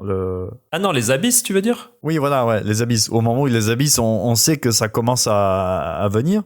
Et ils trouvent le temps, de papoter, de tout ça. Je trouve ça un peu, c'est le monde arrive à sa fin, c'est un peu bizarre. Oui. Quand ils sont justement dans les abysses, là, cette scène où, ils viennent de rentrer, c'est avec leur plan de monter tout en haut de la tour et d'attendre que la tour perce le truc. Tu dis, c'était juste, mais ils ont réussi. Mais après, ils commencent à marcher tranquillement dans les abysses, là. Et ils marchent. Ouais, ça, j'avoue. Ils marchent pendant longtemps. Et d'un coup, c'est là. Heureusement qu'ils ont marché dans la bonne direction. Tu te dis, putain, et s'ils avaient marché c'est vrai. à l'opposé, quoi, on n'aurait jamais fini, quoi. Oh, c'est vrai. Donc bon, ils sont tombés sur le bon truc, c'était bien. Ouais. Et là, la bataille finale j'ai trouvé pour un monstre, le boss final comme ça de près 5 saisons, qui est immense, hein, il est de la taille d'un kaiju, si vous connaissez ces films là.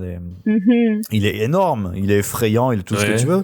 Et il y a la petite Nancy avec son pistolet, là, le M16 ou je sais pas quoi, qui lui tire dessus. Alors que dans le même temps, dans les épisodes d'avant, t'avais les militaires qui se font dézinguer. Enfin, t'as un bataillon de militaires qui se fait éclater la gueule par des Demogorgon. Alors qu'ils arrêtent pas de tirer dans tous les sens, y a rien qui se passe. Et là, elle lui tire dessus avec son petit pistolet. Et les autres avec ils lui mettent un peu de feu. Et surtout, il y a Dustin et Steve avec des lances qui vont en dessous du monstre gigantesque et qui commencent à je trouvais ça un peu... Mais c'est juste pour détourner l'attention, ça. D'accord, ok, mais bon, au final, le monstre immense, je trouve qu'il meurt un peu facilement, quoi. Ouais, ça, et surtout, il y a aucun des gentils qui n'a eu une égratignure, quoi. Ouais. Voilà. Ils s'en sortent tous très très bien, quoi. Oui. Donc au niveau de la tension, ça manque un peu. Je dois vraiment dire qu'effectivement, ça, par contre, le fait surtout que personne ne soit blessé, non. Moi, je trouvais qu'il n'y avait pas forcément de scènes vraiment grandioses ou ultra marquantes cette année. Mais je pense que ça vient quand même de cette espèce de découpage. Scène d'action, scène de parlotte, scène d'action, scène de parlotte. Là. Mais je pense aussi que ça, c'est dû au fait que les épisodes sont très longs. Dans le sens, il s'en passe tellement, il y en a tellement, qu'au final, quand tu regardes avec un peu de recul, t'es genre, il est où le pic? Je sais pas.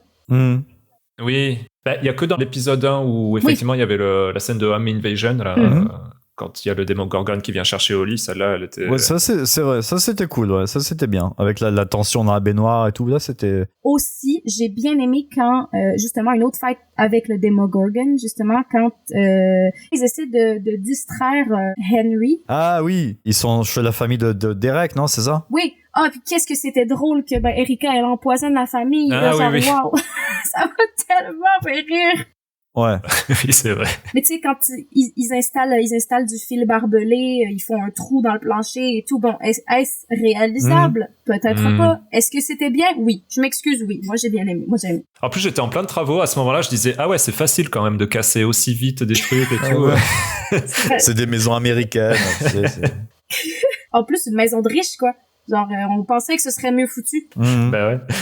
Non, moi, il y a juste une scène très très con vers la toute fin. C'est quand ils en finissent justement avec Vecna qui le tue. Ils reviennent du monde à l'envers à fond dans leur camion en faisant la fête et tout ça. Ils font la course. Et là, ils sortent et ils se font choper direct par l'armée. Ils se sont pas dit qu'il allait avoir l'armée, qu'elle allait les attendre à la sortie, en fait. C'était tellement... On aurait dit qu'ils étaient surpris et tout. Là, c'est vrai que j'ai trouvé ça... C'était un peu débile. En même temps, l'armée, ils ont été tellement nuls du début à la fin que... Oui, c'est dit. Bon, peut-être que... Il y avait le très très méchant, là, qui était... Le docteur, là... Non, il y a le docteur. Ah oui, le militaire très très méchant, ouais, celui qui se fait... Ouais. Mais Linda Hamilton, là, le docteur, c'est le cliché de docteur paramilitaire, machin, qui, du haut de sa petite taille, qui fait peur aux gros soldats baraqués, tout ça. Je sais pas. Et surtout, ils étaient bidons, et j'ai pas compris pourquoi les militaires... Enfin, ils voulaient quoi? Ils voulaient juste refaire des enfants comme ça? Ouais. Au lieu de... Enfin, ils se disaient pas qu'il y avait un truc avec l'Upside Down, ça avait créé un immense, ces immenses fissures dans la ville, que peut-être qu'il y avait à avoir un truc. Ils auraient pas pu à la fin, genre, se mettre avec les enfants pour les aider justement à combattre ensemble le truc. Ça aurait été tellement mieux. Justement, parce que ce qu'ils veulent, c'est pas détruire le truc. Et ça d'ailleurs, bon, je sais pas à quel point. Oui, mais bon, sinon c'est la Terre qui est détruite, quoi. Oui, donc, mais je sais pas à quel point vous êtes calés en Alien. Je les ai vus, oui. Après, je me souviendrai pas de tout, mais j'en ai un à la maison. Okay. Parce que dans le 4e. C'est celui par le réalisateur français, là? Je sais plus. Ouais, c'est ça, réalisateur français, Le pic du 4e, c'est justement le fait qu'ils ont cloné Sigourney Ah oui, Weaver. ils ont cloné Sigourney, ouais. Et moi, ce moment dans le 4, Alien 4, m'avait beaucoup marqué, d'un, parce que c'est quand même assez flippant quand ils vont dans la place et que, genre, tous les projets qui ont pas fonctionné, c'est terrifiant et c'est terrible, genre, et c'est terrible, humainement parlant, genre, tu parles quand même d'une vie, ils sont là comme ça, tout pas bien parce que c'est des expériences qui ont pas fonctionné et puis on s'en fout, on les laisse là, quoi. Et toute la narration principale de Alien qui tourne autour du fait que t'as les big boss, que eux, leur but, c'est pas la vie humaine, on s'en fout. C'est pas ça qui compte. On veut avoir l'alien, on veut comprendre. Et c'est d'ailleurs ce qui fait pourquoi il y a autant d'opus, parce que au final, les grands méchants sont toujours à la recherche de l'alien, et donc ça finit jamais. Je l'ai vécu un peu comme ça. Oui, dans le labo. Oui, l'explication aussi du fait que c'est juste à chaque fois, nous, en tant qu'humain lambda, on se dit, c'est con, mais je veux dire, tuez-les, c'est dangereux. Pourquoi vous allez vous faire chier à essayer de contrôler ça? Mais en fait, c'est d'ailleurs le propos de beaucoup d'autres films, tout ce qui est colonial, tout ce qui parle du fait de, on prend les trucs qu'on comprend pas pour essayer que ça devienne à nous, on veut contrôler le truc le plus fort. C'est vrai, ouais. Effectivement, ils sont hyper bidons, les militaires, mais genre, j'ai trouvé ça un peu pertinent aussi, et ça faisait un beau parallèle avec le fait que Eleven, sa conclusion, c'était je dois mourir. Pour que ça se reproduise plus, oui, effectivement. Juste, je viens de capter un truc, pardon, je fais une digression. Celle qui joue le docteur, c'est pas Sarah Connor de Terminator? Ah, Linda Hamilton, elle a joué dans... Ah, c'est ça le nom de l'actrice? Ouais. Ça doit être ça. Je me disais tout le long, sa tête me dit quelque chose et tout, et en fait, ça doit être ça. Mais oui, c'est elle, okay. Dans Terminator. Voilà. C'est vrai. Et par rapport à la scène finale, on parlait des scènes fortes qui nous ont marqués. J'ai aimé que ce soit Joyce qui décapite, et de façon assez gore, honnêtement, Vecna. Pas facile, en tout cas. Hein. Ouais. C'était long, cette scène aussi. Oui, c'est ça. En même temps, t'as-tu vu la quantité de racines qu'il y a là-dessus? Je veux dire... Honnêtement, si elle l'avait fait en un coup, ça aurait pas du tout été crédible. Non, mais c'est sûr. Ouais. Non, mais oui, c'est vrai que c'était à elle de le faire, ouais. Mais ouais, du coup, Vecna est mort, et il est bel et bien mort. Ouais. Voilà, c'est ça la question aussi, justement. Ah. Ma dernière question pour conclure, c'était est-ce que selon vous, on a eu droit à une fin ouverte, comme j'ai pu le lire, avec des gens qui attendaient un épisode 9? Ah oui. Ou bien vous avez trouvé que ça a clôturé complètement ces 10 années? Et surtout, est-ce que vous avez trouvé la fin de la série satisfaisante de votre côté? T'as vu passer ça, Gabichou, cette hype qu'il y avait après le dernier épisode où il se disait ouais, il y a un épisode qui va arriver là début janvier ou je sais pas quoi là Oui, j'ai parce vu. que ils ont montré tous les indices parce que l'horloge elle montre ça et puis là il fait ça et puis là il y a de la musique et puis là il y a Max qui s'énerve pour la première fois alors que normalement elle s'énerve jamais. Moi, je pense que c'est pas nécessaire. Et d'ailleurs, j'ai vu la série animée qui va sortir bientôt. Oui. Je me suis pas plongée dedans encore énormément dans la bande-annonce et tout, mais quand j'ai vu ça, sans dire que je me suis dit pourquoi, parce qu'on sait tous pourquoi, hein, argent, il y a quelque chose à faire avec ça, let's go. Mais je me suis dit, en termes de fan de lore, pourquoi? Je veux dire, on peut rajouter des trucs, mais juste, est-ce que ça s'insère vraiment bien? Parce que si ça s'insère bien dans ce qui a déjà été raconté, pourquoi pas? Mais vraiment, si ça s'insère pas bien et que c'est fait, québécois, c'est fait en gros cabochon, donc c'est mal fait. Oh, le gros cabochon. S'il te plaît, surveille ton langage, on dit pas de gros mots ici. Oh, c'est pas un gros mot en plus, c'est vraiment un petit mot qu'on s'en fout un peu. Mais bref, c'est pas grave. Si c'est mal fait et que ça s'insère pas bien entre genre 2 saisons, vraiment je vais être frustrée. Parce que c'est pas nécessaire. Pourquoi en rajouter? Oui. Tu peux, hein, pourquoi pas, mais à ce compte-là, je veux dire, ils ont fait des jeux, ils ont fait des livres, ils ont fait des BD. Ces trucs-là, ils remplissent déjà les trous. Genre, pourquoi tu rajoutes quelque chose? Après, en termes d'animation, ça peut peut-être être intéressant, c'est un autre média, mais... Ouais, je voulais en parler un petit peu après, mais vu qu'on est dedans. Ouais. Donc ouais, tu parlais donc ça s'appelle Tales from 85. C'est ça. C'est une série animée qui se déroulera entre les saisons 2 et 3 de la série. Et d'ailleurs, ouais, effectivement, le teaser est sorti juste hier, là, la petite bande-annonce. Et pareil, je m'étais dit, bon, c'est bon, j'en ai terminé avec Stranger Things et tout ça. Et non. Mais je dois avouer que côté animation, je pensais pas regarder, mais côté animation, j'aime bien le rendu, donc je trouve ça assez chouette entre le jeu vidéo et le dessin animé là. Donc c'est pas dit que j'y jette pas un œil à sa sortie. Mais effectivement, qu'est-ce qu'ils vont raconter? Enfin, ce sera anecdotique. Oui, c'est ça. Ça sera l'occasion de revoir Eddie peut-être, ou voilà, s'ils font plusieurs saisons. Ça serait cool. Et d'ailleurs, dans ce même aspect aussi, que c'est pas nécessaire qu'il y ait une suite, pour moi, la fin était satisfaisante à un détail près. Je vais d'abord parler du détail près, puis après je dirai qu'est-ce que j'ai aimé, parce qu'on finit avec ce qu'on aime dans la vie. Il me manquait d'informations sur qu'est-ce que c'est que cette roche, ce truc extraterrestre science-fiction qui a pris contrôle. Ouais. Je n'ai pas compris. Et c'est qui ce type au milieu du désert qui a ça et qui meurt? Qu'est-ce que c'est que ça? Pourquoi? Et après, j'ai fait des recherches, parce que Google est notre ami, et j'ai vu qu'il y a une pièce de théâtre qui parle de l'histoire de Henry. Et je pense que c'est censé nous donner les informations de comment est-ce qu'il a fini par, genre, accepter la noirceur et tout. D'accord. Cette pièce de théâtre, j'ai essayé de trouver des extraits. Ça s'appelle The First Shadow, je pense. Ok. C'est une comédie musicale, genre. Oula. Moi, j'avais jamais entendu parler de ça avant de le rechercher et je ne trouve rien. J'ai pas trouvé autre chose que des petites bandes annonces et des teasers et donc ça m'énerve parce que il me manque un élément. Il me manque un élément. Je veux dire, je ne comprends pas et ça m'a agacée parce que je peux pas tout savoir et ça m'énerve. Je propose que tu ailles te proposer pour chanter dans la comédie musicale pour obtenir les infos. Et après, je vais rentrer. Et on fera un épisode dessus. Ouais, on fera 1 heure. Ok, complétons. Mais, et sinon, pour ce que j'ai aimé, j'ai adoré la fin qui revient sur Donjons et Dragons. Ah oui, la passation, là, avec les enfants, les plus petits, ouais. Oui. J'ai trouvé ça magnifique. Puis aussi que ça fait quand même un petit moment qu'on voit qu'il y a des enfants qui commencent à s'intéresser un peu aux jeux de rôle. Et genre, Erika, qui est son personnage, qu'on voit qui joue avec eux dans la saison 4. Ça m'a plu beaucoup, cette genre de petite passation-là. Et même le discours de Mike avant, qui lui est le DM, c'est toujours lui qui a fait le... Dungeon Master, le storyteller, comme ils disent. Qui finit avec, comment ça finit l'histoire? Là, il fait comme son petit message à tout le monde. Et là, on a l'histoire de Eleven. Moi, je veux que ce soit faux. Moi, je veux que ce soit quelque chose qui s'est raconté à lui-même. Même si j'aime bien Eleven et que je lui aurais souhaité ça. Je sais pas. Mais je trouve que c'est une fin ouverte. Ça peut soit être quelque chose qui s'est raconté lui-même pour peut-être pallier avec le trauma, ou c'est la vérité. Ouais, on sait pas au final. Je veux pas qu'on le sache. Je veux pas le savoir si c'est vrai ou pas. Je veux pas qu'il donne de réponse. Ouais, mais sur la scène, c'est vrai que je me suis fait la réflexion. Je me suis dit, mais il y a les trucs qui sont braqués sur elle et tout. Et enfin, ça, je l'avais vu, quoi. Avant qu'il le réexplique derrière et tout.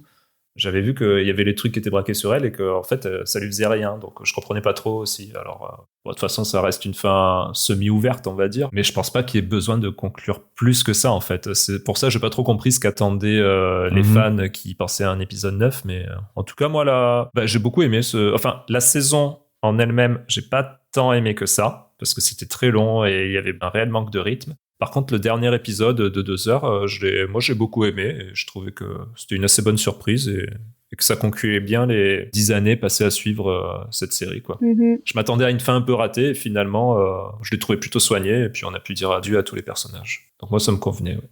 Il y a des gens que je connais qui m'ont dit que eux, ils avaient détesté cette fin de 45 minutes passée sur le retour des personnages, mais moi, je l'ai accueilli à bras ouverts et je dois avouer que je trouve que c'était nécessaire. Oui. Après tout ça, je veux dire, tu peux pas juste nous laisser c'est bon, voilà, on a battu le boss et en 10 minutes c'est plié. Oui, surtout qu'en plus c'est une série qui joue sur la nostalgie, donc tu vas pas forcément ça va jouer sur la nostalgie sur la toute fin, donc. Ouais. Et je sais pas si vous avez regardé jusqu'à la fin. Avez-vous regardé jusqu'à la fin du générique? Il y avait un truc. Il y avait quoi? Il y avait les dessins, là, non? Il y avait des dessins, mais il y avait une sorte de fin. Mais après, c'est pas le gros truc, hein. Il y avait pas une scène et tout.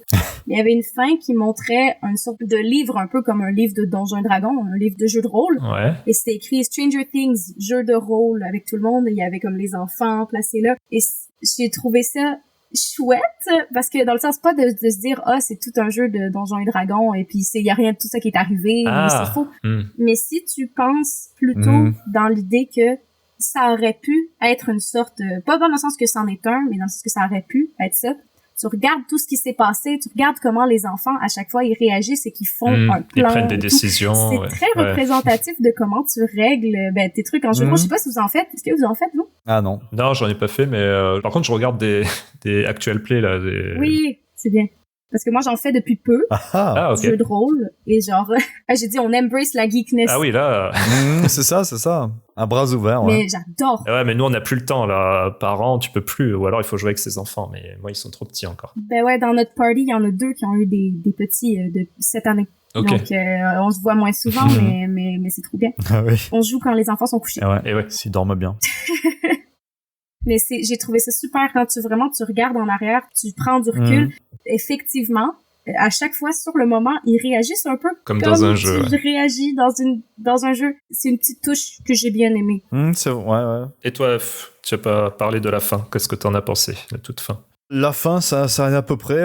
J'étais pas vraiment déçu non plus. Après, ouais, toutes les conclusions. Faut avoir une conclusion pour chaque personnage. Donc, forcément, quand ils font le tour de la table, ils se mettent à tous parler. Et puis, c'est la caméra pour ce personnage, après ce personnage, après ce personnage, après ça. Enfin, ça passe vraiment tous les personnages en revue. Tu sais, comme, par exemple, dans la scène de Will, où il fait son coming out. Will, c'est un de mes personnages finalement préférés parce que je trouve l'acteur très bon. Et bon, il fait son coming out à ce moment-là, alors qu'il prépare un peu la bataille finale, tout ça. Bon, ok, ouais, je sais pas si le moment c'est le meilleur ou si il aurait pu le faire à un autre moment. Peut-être qu'il disait c'était maintenant ou jamais, sinon on va mourir, mais oui. Non, c'était pour qu'il soit capable de se libérer et de genre laisser aller tout son pouvoir. Oui, il y avait ça aussi. D'ailleurs, on n'a pas parlé de ça. Mais ça, c'est une scène forte. Oui. Le moment où est-ce que, soudainement, là, le Démogorgon arrête de bouger, et c'est Will qui s'en occupe. Moi, je m'excuse à ce moment-là, là. Je pense que les mesdames qui nous écoutent, on a tous eu un petit truc pour Will à ce moment-là. Je m'excuse, c'est vrai. On a tous eu un petit truc. On a tous fait « bonjour! » C'est autre chose que Eleven qui met la main en avant et qui saigne du nez. Hein. Lui aussi. Ah non, il saigne pas du nez, je sais plus. Si, il saigne aussi du ney, mais... Oui, il saigne du nez aussi. Je sais pas, c'est la manière dont il joue le joue un peu plus... Mais est-ce que c'est la même narine? Est-ce que c'est la même narine qu'Eleven? Je sais pas, ouais.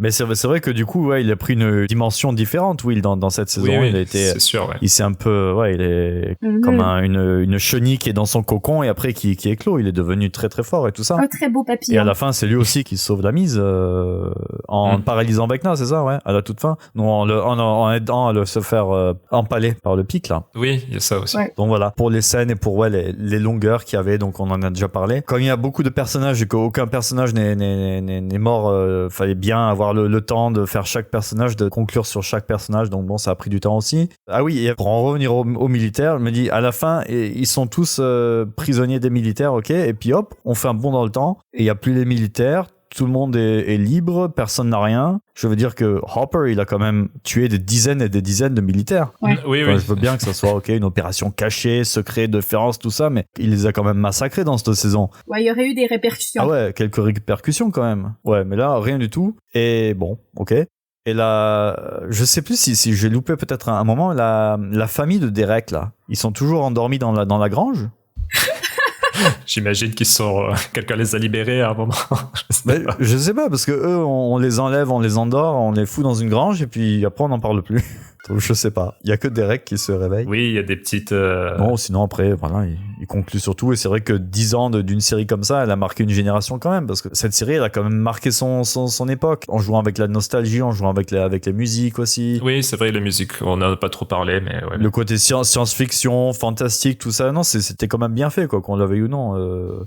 Chaque saison, moi j'ai bien aimé. Quand ça revenait, on le regardait quand même. C'est pas parce qu'il y a des séries comme ça, tu regardes la première, la deuxième saison, et après tu t'en lasses. Il y a pas mal de séries où j'ai arrêté de regarder, quoi, parce que ça devenait vraiment nul. Ouais. Là, vraiment, ouais, pour voir la fin, on a regardé ça, et puis voilà, bon, ça a fini. C'est un peu ouvert comme ça à la fin, mais ça m'a pas trop dérangé non plus. Puis voilà, quoi.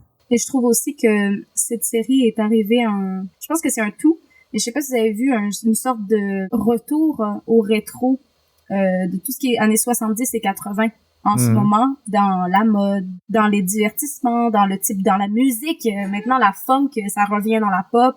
Les synthés, ça revient dans la pop à grand galop. Et je pense que Stranger Things a quand même aussi contribué au retour de cette époque. Oui. Mais oui, parce que c'était bien. Ce qu'il y avait à cette époque, c'était bien. Bon, maintenant, c'est les années 90 qui reviennent aussi. Ouais. Tout est cyclique. Ouais. Et j'avais une question. Votre personnage préféré? Ah. Ouf, c'est difficile. Je sais. C'est pour ça que je la pose. À un moment, c'était Robin, mais pas cette saison. Cette saison, me souviens plus si elle était si extravagante et tout dans tout ce qu'elle faisait dans les saisons d'avant. J'avais pas l'impression. Mais... Oui, si, quand même. Si. Ah ouais, autant? D'accord, ok. Parce que là, elle me semble bien. C'était peut-être un peu trop. Ça m'a un peu énervé à un moment. Non, bah moi, c'était peut-être Holly ou Max. Moi, définitivement, Holly fait partie de mes personnages préférés. Steve. Ah ouais, non, mais c'est vrai que Steve... il est beau gosse, Steve. Hein. Non, mais on voit, il vient de où. Et je me souvenais pas. En fait, je me souvenais que, à mes yeux, Steve a jamais été le plus gros des douchebags. Genre, il a jamais été... Parce qu'il y a toujours eu un bon côté, quoi, mais il prenait pas des bonnes décisions, puis parfois, il y avait des réactions immatures, mais regarde, c'est un ado. Genre, on va le laisser tranquille un petit peu, je veux dire, ça l'arrive. Mais on voit le chemin qui a été parcouru, et juste Steve, qu'est-ce que j'aime ce personnage. Vraiment, il me touche beaucoup par sa capacité à toucher les autres aussi. Parce que, tu sais, on le voit un peu toujours comme le petit débile. Genre, en sens comme lui, il connaît rien, c'est pas forcément un scientifique, c'est pas quelqu'un de très studieux. Pas très futé, ouais. Ouais, mais au final, c'est nécessaire qu'il soit là. Et puis, justement, il est humble. Oui, c'est quand même, dans sa non-connaissance. Même si bon, on en fait des blagues et tout, mais c'est, au final... Non, mais il en est conscient, voilà, c'est pas... Ouais, c'est ça. Ouais. Steve est bien aussi. Et sans dire que c'est mon personnage préféré, je voudrais faire un gros big up à Karen. Elle est incroyable. Question annexe, lequel des acteurs va percer, vous pensez, au cinéma? Ah. Parce que bon, à la base, c'était des enfants... Pas vraiment, enfin je sais pas s'ils étaient destinés à être acteurs, tout ça. Après il y en a déjà qui ont fait d'autres choses, tout ça, mais c'est vrai qu'il y a pas mal d'acteurs. Tu dis est-ce qu'ils vont continuer, est-ce qu'on va les revoir, parce que vu leur performance dans cette saison, Nancy et l'autre. Millie Bobby Brown, c'est déjà parti. Je l'ai vu dans quelques autres films. Je sais pas si vous avez vu The Damsel sur Netflix. Non. Ouais, le machin avec le dragon là, ouais. Ouais. C'était bien, moi j'ai bien aimé. C'est pas le film qui va marquer l'histoire, mais c'était bien. On a vu et on a chroniqué Electric State, mais ça on n'a pas du tout aimé. Puis sinon, je pense que les autres, on les a pas vraiment revus. Pas beaucoup. Steve, après Maya Hawke, je pense que avec deux parents... elle devrait percer. C'est laquelle, Maya Hawke? C'est Robin. C'est Robin. C'est la fille d'Ethan Hawke et de... Allez, encore une question de mon quiz. Une Nepo Baby, voilà. Elle va jouer dans le prochain Hunger Games. Ah ouais? Ah, il y en a encore un? Oui, en fait, ils ont sorti, depuis la trilogie originale, il y a eu 2 autres livres. Ah, ça continue? Ah, d'accord. Et donc voilà. Je sais pas, un autre acteur qui peut percer. C'est vrai qu'ils ont quand même des visages assez particuliers, les 4 garçons, quoi. Les jeunes, ouais, Lucas, je le vois pas. Je sais pas si Lucas, parce même au niveau acting, il a pas. Je trouvais pas qu'il jouait si bien que ça, moi. Peut-être c'est un des maillons faibles dans les acteurs. Les autres jouent plutôt bien. Bon, Mike aussi, il m'a saoulé. Max, je l'ai vu dans un autre film. Le film, je l'ai pas aimé, mais elle, je l'ai aimé. Et Sadie Sink, ouais. Elle aussi, elle a un potentiel. Ouais. Ouais, Nancy et Jonathan, je pense pas. Non. Oh si, on va les revoir tous les coups. Non, mais Steve, c'est possible. Hein. Après, il fait de la musique aussi, c'est ça. Hein, donc, je sais pas ce qu'il veut. Oui. Mais il y en a plusieurs qui font de la musique. Ah ouais? Et d'ailleurs, Dustin, je me souviens plus le nom, c'est Gaëtan. Oui. Dustin, lui, je pense qu'il fait de la comédie musicale. Okay. Mais je sais pas si c'est juste un intérêt ou s'il le fait pour de vrai. Parce que j'ai vu des... Ah, sur Broadway, oui. Il a fait un truc sur Broadway. Il s'appelle Gaten Matarazzo. Ok. C'est ça. Et vraiment, pour avoir regardé des vidéos puis l'avoir entendu chanter, vraiment, j'adore sa voix. Il sait chanter, je savais pas. Ah oui. Mais pas qu'un peu, hein. Il sait chanter vraiment. Ok. Bah, il y en a quelques-uns alors qui auront une carrière à suivre. Très bien. Est-ce que vous avez encore des choses à dire? Est-ce que vous avez oublié de dire quelque chose et vous avez envie de le dire maintenant? Non. Bah si on faisait pareil pour la saison 1, 2, 3 et 4. Maintenant qu'on a fait. Ouais, ça va être long là.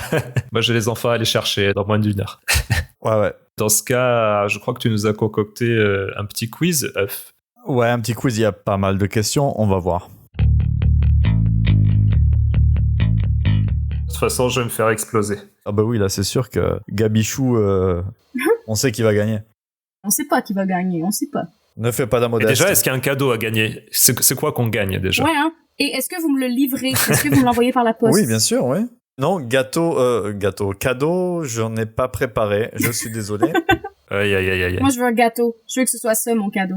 Tu auras le privilège d'avoir gagné le quiz de Papa Cool. Et ça, c'est un grand privilège. Non, en vrai, je sais ce que je veux. Vous pouvez m'envoyer une baguette par la poste. Une baguette? Ah, je sais pas comment elle arrive. Mais elle va être rassie.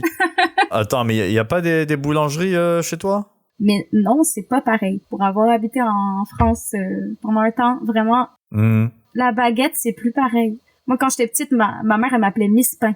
Moi, je mangeais du pain tout le temps. J'adore le pain. La baguette, c'était le mets de choix en termes de pain. Ah ouais. Et puis, là, j'arrive en France. Je pense que je me suis explosé le ventre à manger du pain. Manger de la baguette. Après, je reviens au Québec. Je vous jure, c'est triste.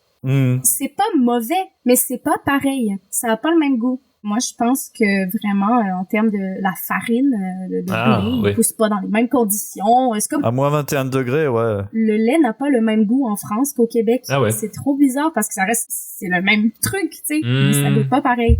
Ah ouais. Je vous dis, c'est bizarre. C'est étrange. C'est l'upside down que c'est derrière tout ça. Stranger Things. Des choses bizarres. Des choses bizarres. Allez, vas-y, on t'écoute. Alors, partie numéro 1. Partie numéro 1. Waouh. Oui, non, mais ça va aller vite. Les mystères de Hawkins. Okay. Dans le tout premier épisode de la saison 1, quel jeu occupe les garçons pendant 10 heures avant la disparition de Will? Est-ce que c'est le Monopoly, le Truth and Drink, le Beer Pong ou Dungeons and Dragons? Bravo. Facile. Bah oui, je pense que, ouais. Saison 2, quel costume d'Halloween les 4 garçons portent-ils? Est-ce que c'est Tortue Ninja, les Ghostbusters, les Dalton ou les membres du groupe Kiss? Ghostbusters. Ah oui. Ah oui, c'est vrai, j'avais oublié. Les membres du groupe Kiss, j'aurais bien aimé. Non, mais en vrai, faudrait que t'essaies de... Fais pas les choix de réponse. Genre, attends, et si on sait pas, tu donnes les choix de réponse. Bonne idée. Ah, ok. Allez, je vais faire ça. Quel acteur, connu pour son rôle dans Le Seigneur des Anneaux, joue aussi dans la saison 2? Sam Gamgee, mais je sais pas son nom. Oui, je connais pas son nom, moi non plus. Voilà. Bon, je vous donne les noms, alors. Est-ce que c'est Elijah Wood? Non. Orlando Bloom? Ken quelque chose? Non. Ben, c'est l'autre. Sean Astin ou Andy Serkis? Charles Dustin, là. C'est Sean Astin. Sean Astin, oui. Charles Dustin. Charles Dustin, ouais. Parenthèse sur ce personnage, j'ai tellement aimé le personnage de Bob dans la saison 2. Qu'est-ce qu'il est bien, ce personnage? Et puis là, après, il tue. Mais qu'est-ce qu'il est bien, cet acteur, c'est tout. C'est le cœur du Seigneur des Anneaux. Ah oui. Comme tu disais, The Heart. C'est lui le vrai élu. Mais oui, c'est lui. Mais oui, quel acteur. Mais aussi, genre, c'est le vrai. personnage, tu l'aimes, on l'aime trop, Bob, dans la série. Et quand j'ai regardé la saison 2 pour la première fois, ben, j'avais pas encore vu Le Seigneur des Anneaux et tout, donc j'ai pas allumé. Ah ouais. Et quand j'ai revu la saison 2, je regardais et j'étais comme, Voyons. Mais je le connais, mais ça m'énerve. C'est qui? Ah, c'est marrant de le voir dans l'autre sens, ouais, du coup. Ah ouais, t'avais pas vu avant, ouais. Mr. Frodo, Mr. Frodo. Mr. Frodo. Et oui, parce qu'on fait partie des gens qui ont vu Le Seigneur des Anneaux au cinéma, quoi. Ouais, on a vu au cinéma, ouais. Oh, la chance. À Paris, j'ai vu le premier. Ah ouais? Ouais. À Pertuis, moi, c'était. Ah là là. Bon, quiz. Oui, pardon. On se recentre. Quel est le nom de concept de la série avant qu'elle ne s'appelle Stranger Things? Ah. Oh, ça, je sais pas. Bon, tu peux donner les réponses, du coup. Ouais, alors, est-ce que ça aurait pu s'appeler Hawkins, Montauk, Scary Things ou Horror Town? Horror Town, je dis. Ouais, moi aussi, j'ai envie de dire Horror Town parce que c'est kitsch, un peu cliché, mais ça va avec l'année. Mais c'est pas du tout ça, non? C'est Montauk. C'est quoi? C'est une ville? Oui, quand la série était censée se passer à Montauk, à Long Island. D'accord, ok, bien. Vous apprenez des choses, hein. Bon, ils ont bien fait de changer. Quel est le nom du monde parallèle, du coup, de l'Upside Down dans le script original des frères Duffer? Donc, quand ça s'appelait encore Montauk. Wow. Oh, ça s'appelait pas le Upside Down. Est-ce que ça s'appelait le Shadow Realm? Docmont. Est-ce que ça s'appelait The Nether, The Neverland ou alors Epstein Island? The Nether, moi j'ai envie. Ouais, bien joué. Ah ouais? Ah, j'aurais eu envie de dire le Shadow. Shadowland. Shadow Realm, ouais. Shadow Realm parce que la pièce de théâtre, ça s'appelle The Last Shadow. Ok. Ah oui, ça aurait pu, ouais. Quel est l'état des US où se situe Hawkins? Bon, ça, tu en as parlé tout à l'heure. Ah, je l'ai dit, mais j'ai déjà oublié. Indiana? Indiana, ouais, c'est ça. L'Indiana. Ouais. Et juste pour petit de cette question de géographie. Où est l'Indiana? Quelle est la capitale de l'état de l'Indiana? Capitale de l'Indiana, c'est? J'en sais rien, moi. Répète. Hein? Le nom de l'état, c'est? Oui? Indianapolis. Ah, voilà, bravo. Merci de m'avoir aidé. Quel est le mantra principal de la team? Enfin, ils le disent pas souvent, mais ils le disent au moins à chaque saison, quoi. Tu peux donner des... Est-ce que c'est Bros Before Hoes, Peace and Love, Go Go Power Ranger, ou alors Friends Don't Lie? Ah, Friends Don't Lie, bah oui. Partie 2, la vie privée des acteurs. Millie Bobby Brown possède sa propre marque de cosmétiques très populaire. Quel est son nom? Oh, je sais pas. Moi. Est-ce que c'est Eleven Glow? Est-ce que c'est Florence by Mills? Est-ce que c'est Pure Stranger? Ou alors est-ce que c'est Upside Group? Upside Goop. Goop. Ouais, moi je voudrais que ce soit ça. Non, Stranger. Ah non, c'est Florence by Mills. Ah ok, ouais, elle est pas drôle. Ouais, c'est pas très drôle. D'accord, ok. C'était le seul truc sérieux. Donc bon, ça vous le savez, quel acteur de la série est né avec une dysplasie cléidocrânienne, oui. une maladie génétique qui affecte la croissance des os? Dustin. C'est Voilà, Gaëtan. Ouais, Gaëtan. Gaiden, bon c'est Dustin, ouais. Donc ouais, ça affecte la croissance des os et des dents. Voilà, il intègre son personnage et il est un porte-parole justement pour sensibiliser sur cette maladie. Et j'ai lu d'ailleurs que au travers des saisons, ils lui ont évité à plusieurs reprises de courir. Donc il n'y a pas vraiment de scène dans lesquelles il tape sa meilleure course. Ok. Apparemment. Là, je suis en train de réécouter, je vous dirai si finalement c'est faux, il court. Ça c'est pas ressenti en tout cas. Non, pas du D'accord. tout. Donc c'est chouette. Ok. Avant d'être la maman courage Joyce Byers, l'actrice Winona Ryder Beetlejuice a eu un incident célèbre dans sa vraie vie en 2001. Lequel c'était donc? Je vous donne les trucs parce que voilà. Elle a été arrêtée pour vol à l'étalage dans un grand magasin. Elle a tenté d'adopter un vrai ours polaire. Elle a disparu pendant 3 jours en forêt pour préparer un rôle. Ou alors Obi-Wan Kenobi. What? Obi-Wan Kenobi? Le plus plausible, c'est le vol à l'étalage, là, mais les deux autres trucs, si tu les as sortis de ton cerveau... Donc ouais, elle a été arrêtée pour vol à l'étalage. Elle avait piqué $5,000 de vêtements. Ah ouais. Et l'ours, ça sort d'où? L'ours polaire. Écoute, c'était une réponse farfelue, loufoque. Quel acteur fait également de la musique sous le nom de scène Joe? C'est pas Mike? Ah, moi j'aurais dit Steve. Ou Steve? Steve? Oui, voilà, c'est Steve, ouais. C'est Steve C'est qui Steve, s'appelle ouais. Joe Carey.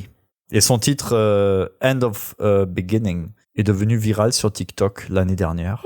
Et mon beau-frère, Romain, big up à Romain. On l'embrasse.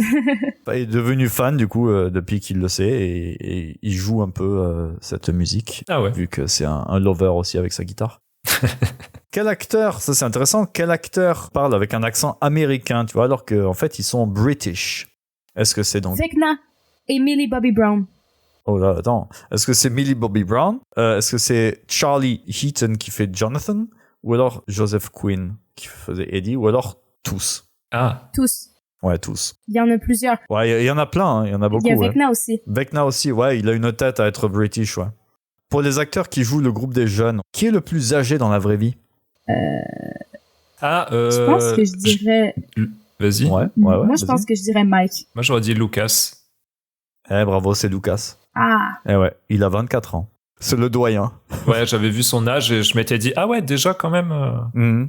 D'ailleurs, quand tu vois des photos de lui pas dans le rôle, il fait son âge, quoi. Ouais, bah, il a 3 ans de plus que du coup Bobby Brown et Will. Ok. Moi, ça m'avait fait un choc de me dire, quand j'avais regardé, on a une revue qui s'appelle la revue Cool chez nous. Ah, on passe dedans souvent, ouais. C'est une revue pour ados, et dans laquelle ils font des articles, il y a plein de trucs. Et quand j'étais ado, j'étais abonnée à cette revue-là. Et j'y avais eu un opus que la célébrité dont on parlait, c'était Millie Bobby Brown. Et quand j'ai appris à ce moment-là en disant qu'elle était plus jeune que moi, ça m'avait fait genre pourquoi elle fait tout ça et tout. Et elle a, en plus jeune que moi, elle a genre 1 an plus jeune, genre ou 2, je sais pas. Mais c'est fou à quel point elle a commencé tôt. Ouais, elle a 21, je crois. Ouais. Et puis elle a un enfant. Quoi? Elle est mariée au petit-fils de Bon Jovi. Ah bon? Oui. Elle a adopté un enfant, puis elle est mariée au petit-fils de Bon Jovi, si je me trompe pas. Ouais, bah dis donc, les potins, ça y va. Hein. Ça aurait pu être dans le quiz, mais oui? Apparemment, ça n'est pas. Bon, je peux pas tout mettre non plus, il y a beaucoup d'anecdotes avec cette série. Quels sont les 2 acteurs de la série qui forment un vrai couple dans la vie? Lucas et Max. Ah ouais? Eh bien, ah bon? Non? Peut-être qu'ils ont été en couple à un moment, puis ils sont plus. Peut-être, non. Mais en tout cas, moi, pour moi... c'est Nancy et Jonathan, je crois. Bravo. Ah ouais. Ah. Mais en même temps, il n'y a pas beaucoup de choix, hein. C'est vrai. On voit vraiment à l'écran leur... ça se voit à l'écran qu'il n'y a pas d'alchimie. J'espère qu'il y a plus d'alchimie dans leur couple qu'à l'écran, parce que putain... et dans la vraie vie, l'acteur David Harbour, qui fait Hopper, est marié à une chanteuse britannique très connue. C'est qui? Hein? Est-ce que c'est Adele? Est-ce que c'est Dua Lipa? Est-ce que c'est Lily Allen? Ou alors Kate Bush? Lily Allen? Ouais, moi aussi, c'est ça que j'aurais dit. Bravo. Kate Bush, je sais pas quel âge elle a maintenant, mais... Quelle chanson culte, justement, de Kate Bush a été sauvée de l'oubli et a rapporté d'ailleurs des millions? Running up that hill. Run up that hill. Voilà. On laissera Gabichou la chanter, hein, si tu permets, petite. Oui. C'est quand même pas la meilleure des chansons de Kate Bush, mais bon. Non, mais elle est bien. Moi, je sais pas. Je la connaissais pas, moi. Il y a quoi aussi? Il y a Wuthering Heights aussi. Ouais, Wuthering Heights, moi, c'est ma préférée, ouais. Ah oui. Et donc maintenant, on arrive donc au morceau important. C'est là que je vais gagner une baguette. C'est ça, on te l'enverra en express. Ah bah, il vaut mieux. Ça s'appelle la bataille de musique, ou la music battle. Chacun à votre tour, ou bien aux enchères, comme vous voulez. Vous pouvez me citer une des chansons des années, donc c'est 80-90, qui a été dans Stranger Things. Je suis tellement nulle en plus pour les noms de chansons, donc on va voir. Aïe. Tite, tu commences? Dans la dernière, moi je me souviens qu'il y avait Here Comes Your Man des Pixies. C'est dans la dernière saison? Parce que c'est une des seules que je sais faire à la guitare, ouais. Ah oui, c'est vrai, oui. Bravo. Putain, il est fort ce petit. Moi je vais nommer celle qu'on avait dit au début, Upside Down. Ah oui, Upside Down. C'est facile. Alors encore plus facile, je vais dire Running Up That Hill. Ouais. Est-ce qu'on compte aussi les musiques de générique? Ah. Parce que dans la saison 2, ils ont mis la musique du générique de Ghostbusters, épisode 2. Oui, très bien. Ok. Il y avait une reprise dans le dernier épisode là de Sweet Jane. Alors c'est Velvet Underground normalement, mais là c'était... Ah, oui. Bravo, c'est vrai. Mais là c'était un autre groupe. Cowboy Junkies. Ouais, voilà. Ensuite? Aïe. Non, mais j'ai un doute. Je sais pas si je me trompe de série. Ah, vas-y. il y avait pas une reprise de Nothing Else Matters. Ah non, je sais ce que c'est. Tu confonds la chanson, là. Non, je parle... C'est le bon groupe, mais c'est pas la bonne chanson. Non, ça m'énerve. C'est Eddie qui l'a fait. Eh oui, la scène avec Eddie qui la joue. C'était pas celle-là. Parce que bon, s'il avait joué Nothing Else Matters... Ça aurait été un peu trop calme. Je pourrais jouer ça dans le Upside Down. Non, c'est pas celle-là. Oh, ça m'énerve. Je le sais, c'est quoi en plus? Allez, un petit indice. Vas-y, petit. Master? C'est sur son t-shirt. Je vois pas son t-shirt. C'est Master of Puppets. Ah, c'est ça. Ouais. Mais je vous dis, moi vraiment, pour nommer des titres de chansons, je suis vraiment nulle. Mais genre vraiment, tu sais, genre, c'est pas parce que t'es chanteur que... Et nommer des artistes. Quand il faut nommer des artistes, à quoi je suis comme... je sais pas. Voilà. Ouais, il y en avait pas mal. Une autre qui est dans la dernière saison. Dans la dernière, il y a pas les Chordettes, ceux-là? Qui est aussi du métal. Ah, le métal. Ah, j'ai vu qu'il y avait du Deep Purple, mais je m'en souviens pas. Oh. Et sinon, j'avais les Chordettes. À la toute fin. Pum pum pum pum pum pum pum pum pum pum pum pum pum. Ah, Mr. Sandman. Ouais. C'est vrai. Ben ouais, il y a ça. Hein. Oui, peut-être, oui, sûrement, mais bon, c'est pas dans ma liste. Bah, tu demandes des chansons. Bon, c'est pas les années 80. Mais... À la fin du discours de Dustin, il y a une autre chanson d'un groupe très très connu. Queen? Ah non, Heroes, David Bowie. Aussi, mais c'est pas un groupe, David Bowie. Bah, ok. Il y a aussi... c'est pas trop métal. Il y a aussi il y a du Motley Crue dans la saison 2. Ah. Ok. Shout at the Devil. Ah. Peut-être. On va dire oui, on te fait confiance. Bon, mais je parle saison 5, enfin Iron Maiden. Ah bon? Il y a Iron Maiden? C'est quoi, ouais, d'accord. The Trooper. Ah oui, c'est vrai. Ah oui? Oui. À la toute fin. Ouais, t'as raison. Non, mais bravo. J'ai fini mon petit quiz, donc on a appris plein de choses sur cette série. Ben, c'était trop bien. Eh bien, bravo. Donc, c'est une victoire brillante de Gabichou qui gagnera sa baguette de pain, envoyée par FedEx. Ouais! En triple recommandé. La prochaine fois que tu viens en France, par contre, on te l'envoie. Oh. 60 € la baguette de pain, je sais pas si c'est très rentable. Eh bien, merci pour ce quiz. Merci à toi aussi, Gabichou, d'avoir participé à ce podcast. C'était super. C'est trop bien. Merci. Merci à toi, ouais. C'est donc la fin de cet épisode. Merci de nous avoir écoutés. On espère que vous avez passé un agréable moment en notre compagnie. Donc bah ouais, Gabichou, tu peux revenir quand tu veux pour discuter d'un autre sujet, le Seigneur des Anneaux ou autre. On verra, on décidera ça. Mm-hmm. Et en attendant, où est-ce qu'on peut te retrouver sur les réseaux sociaux? En attendant, vous pouvez me retrouver sur Instagram à Gabichou Lapointe. Okay. Donc c'est mon pseudo. Gabichou, by the way, ça s'écrit Gabichoux, comme un chou. Il y en a plusieurs. Comme des choux. Hibou, genou, chou, caillou. Et nous aussi, on avait ça d'ailleurs. Ah bah, tu vois. C'est fou. Puis bref, donc c'est ça. Vous pouvez me trouver sur Instagram. Sinon, j'ai ma chaîne YouTube aussi qui est très inactive depuis plusieurs années. Mais si vous voulez aller voir... réactiver, si vous voulez réactiver, allez-y. Oui, si vous voulez réactiver, allez voir ma tête en 2020. Allez-y. Donc, à Gabrielle Lapointe, vous allez voir une image de rousse. C'est moi. Donc, voilà. C'était pas la période gothique, là, alors. Non, c'était pas la période... Mais hey, j'ai des images de la période gothique sur mon Instagram. Donc, allez-y. Ah. Uf, toi, où est-ce qu'on peut te retrouver? T'adores cette question, je sais. Moi aussi, j'ai Instagram. Ah ouais, mais tu donneras pas. Je sais même plus comment il s'appelle mon compte. C'est mon nom, c'est ça? Afouné. C'est Afouné, pardon, ouais, Afouné, ouais. Afouné, mais j'ai pas posté depuis très longtemps. Ah là là. Et moi, toujours sur Petite Comics, PTID Comics sur Insta pour lire mes petites BD. Mm-hmm. Et également sur Blue Sky, @ptid. Et pour ce qui en est du podcast, on est dispo donc sur toutes les plateformes d'écoute. Et vous pouvez toujours nous trouver sur Papa Cool Podcast, Papa au pluriel Cool Podcast sur Insta. Et également sur notre site web papacool.fr, qui est un complément au podcast sur lequel on poste des critiques sur les séries qu'on regarde, les comics qu'on lit, la musique qu'on écoute, etc. Alors je dis on, mais je parle de moi à la troisième personne, hein, parce que j'attends toujours que tu nous pondes des articles. J'attends d'avoir du temps pour faire ça. Bah oui, je sais bien. Mais voilà, en tout cas, n'hésitez pas à aller y jeter un œil régulièrement, l'ajouter à vos favoris, et j'essaie de le mettre à jour environ 2 fois par semaine. Pensez également à nous mettre 5 étoiles et un petit commentaire sur votre app d'écoute de podcast si elle le permet, ça nous fera plaisir et ça nous fera aussi monter dans les classements pour faire découvrir le podcast à plus de monde. Et parlez-en aussi autour de vous, le bouche à oreille, il n'y a rien de mieux. Je vous redis un grand merci à tous les deux, Et à très vite, à bientôt pour un nouvel épisode. Content de t'avoir eu, et puis voilà, bonne continuation. C'était super, merci beaucoup. C'était aussi chouette que la première fois, merci beaucoup de m'avoir invité, vraiment. Je suis très contente. Bisous tout le monde!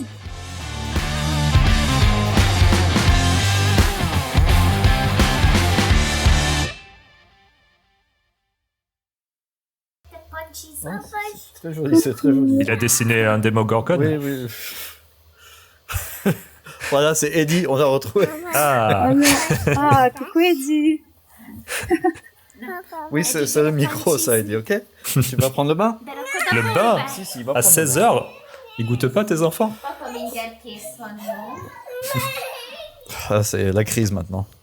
Il veut enregistrer avec toi. Il voulait donner son avis, lui aussi. Il veut donner son avis sur la décapitation de Vecna. C'est ça, ouais.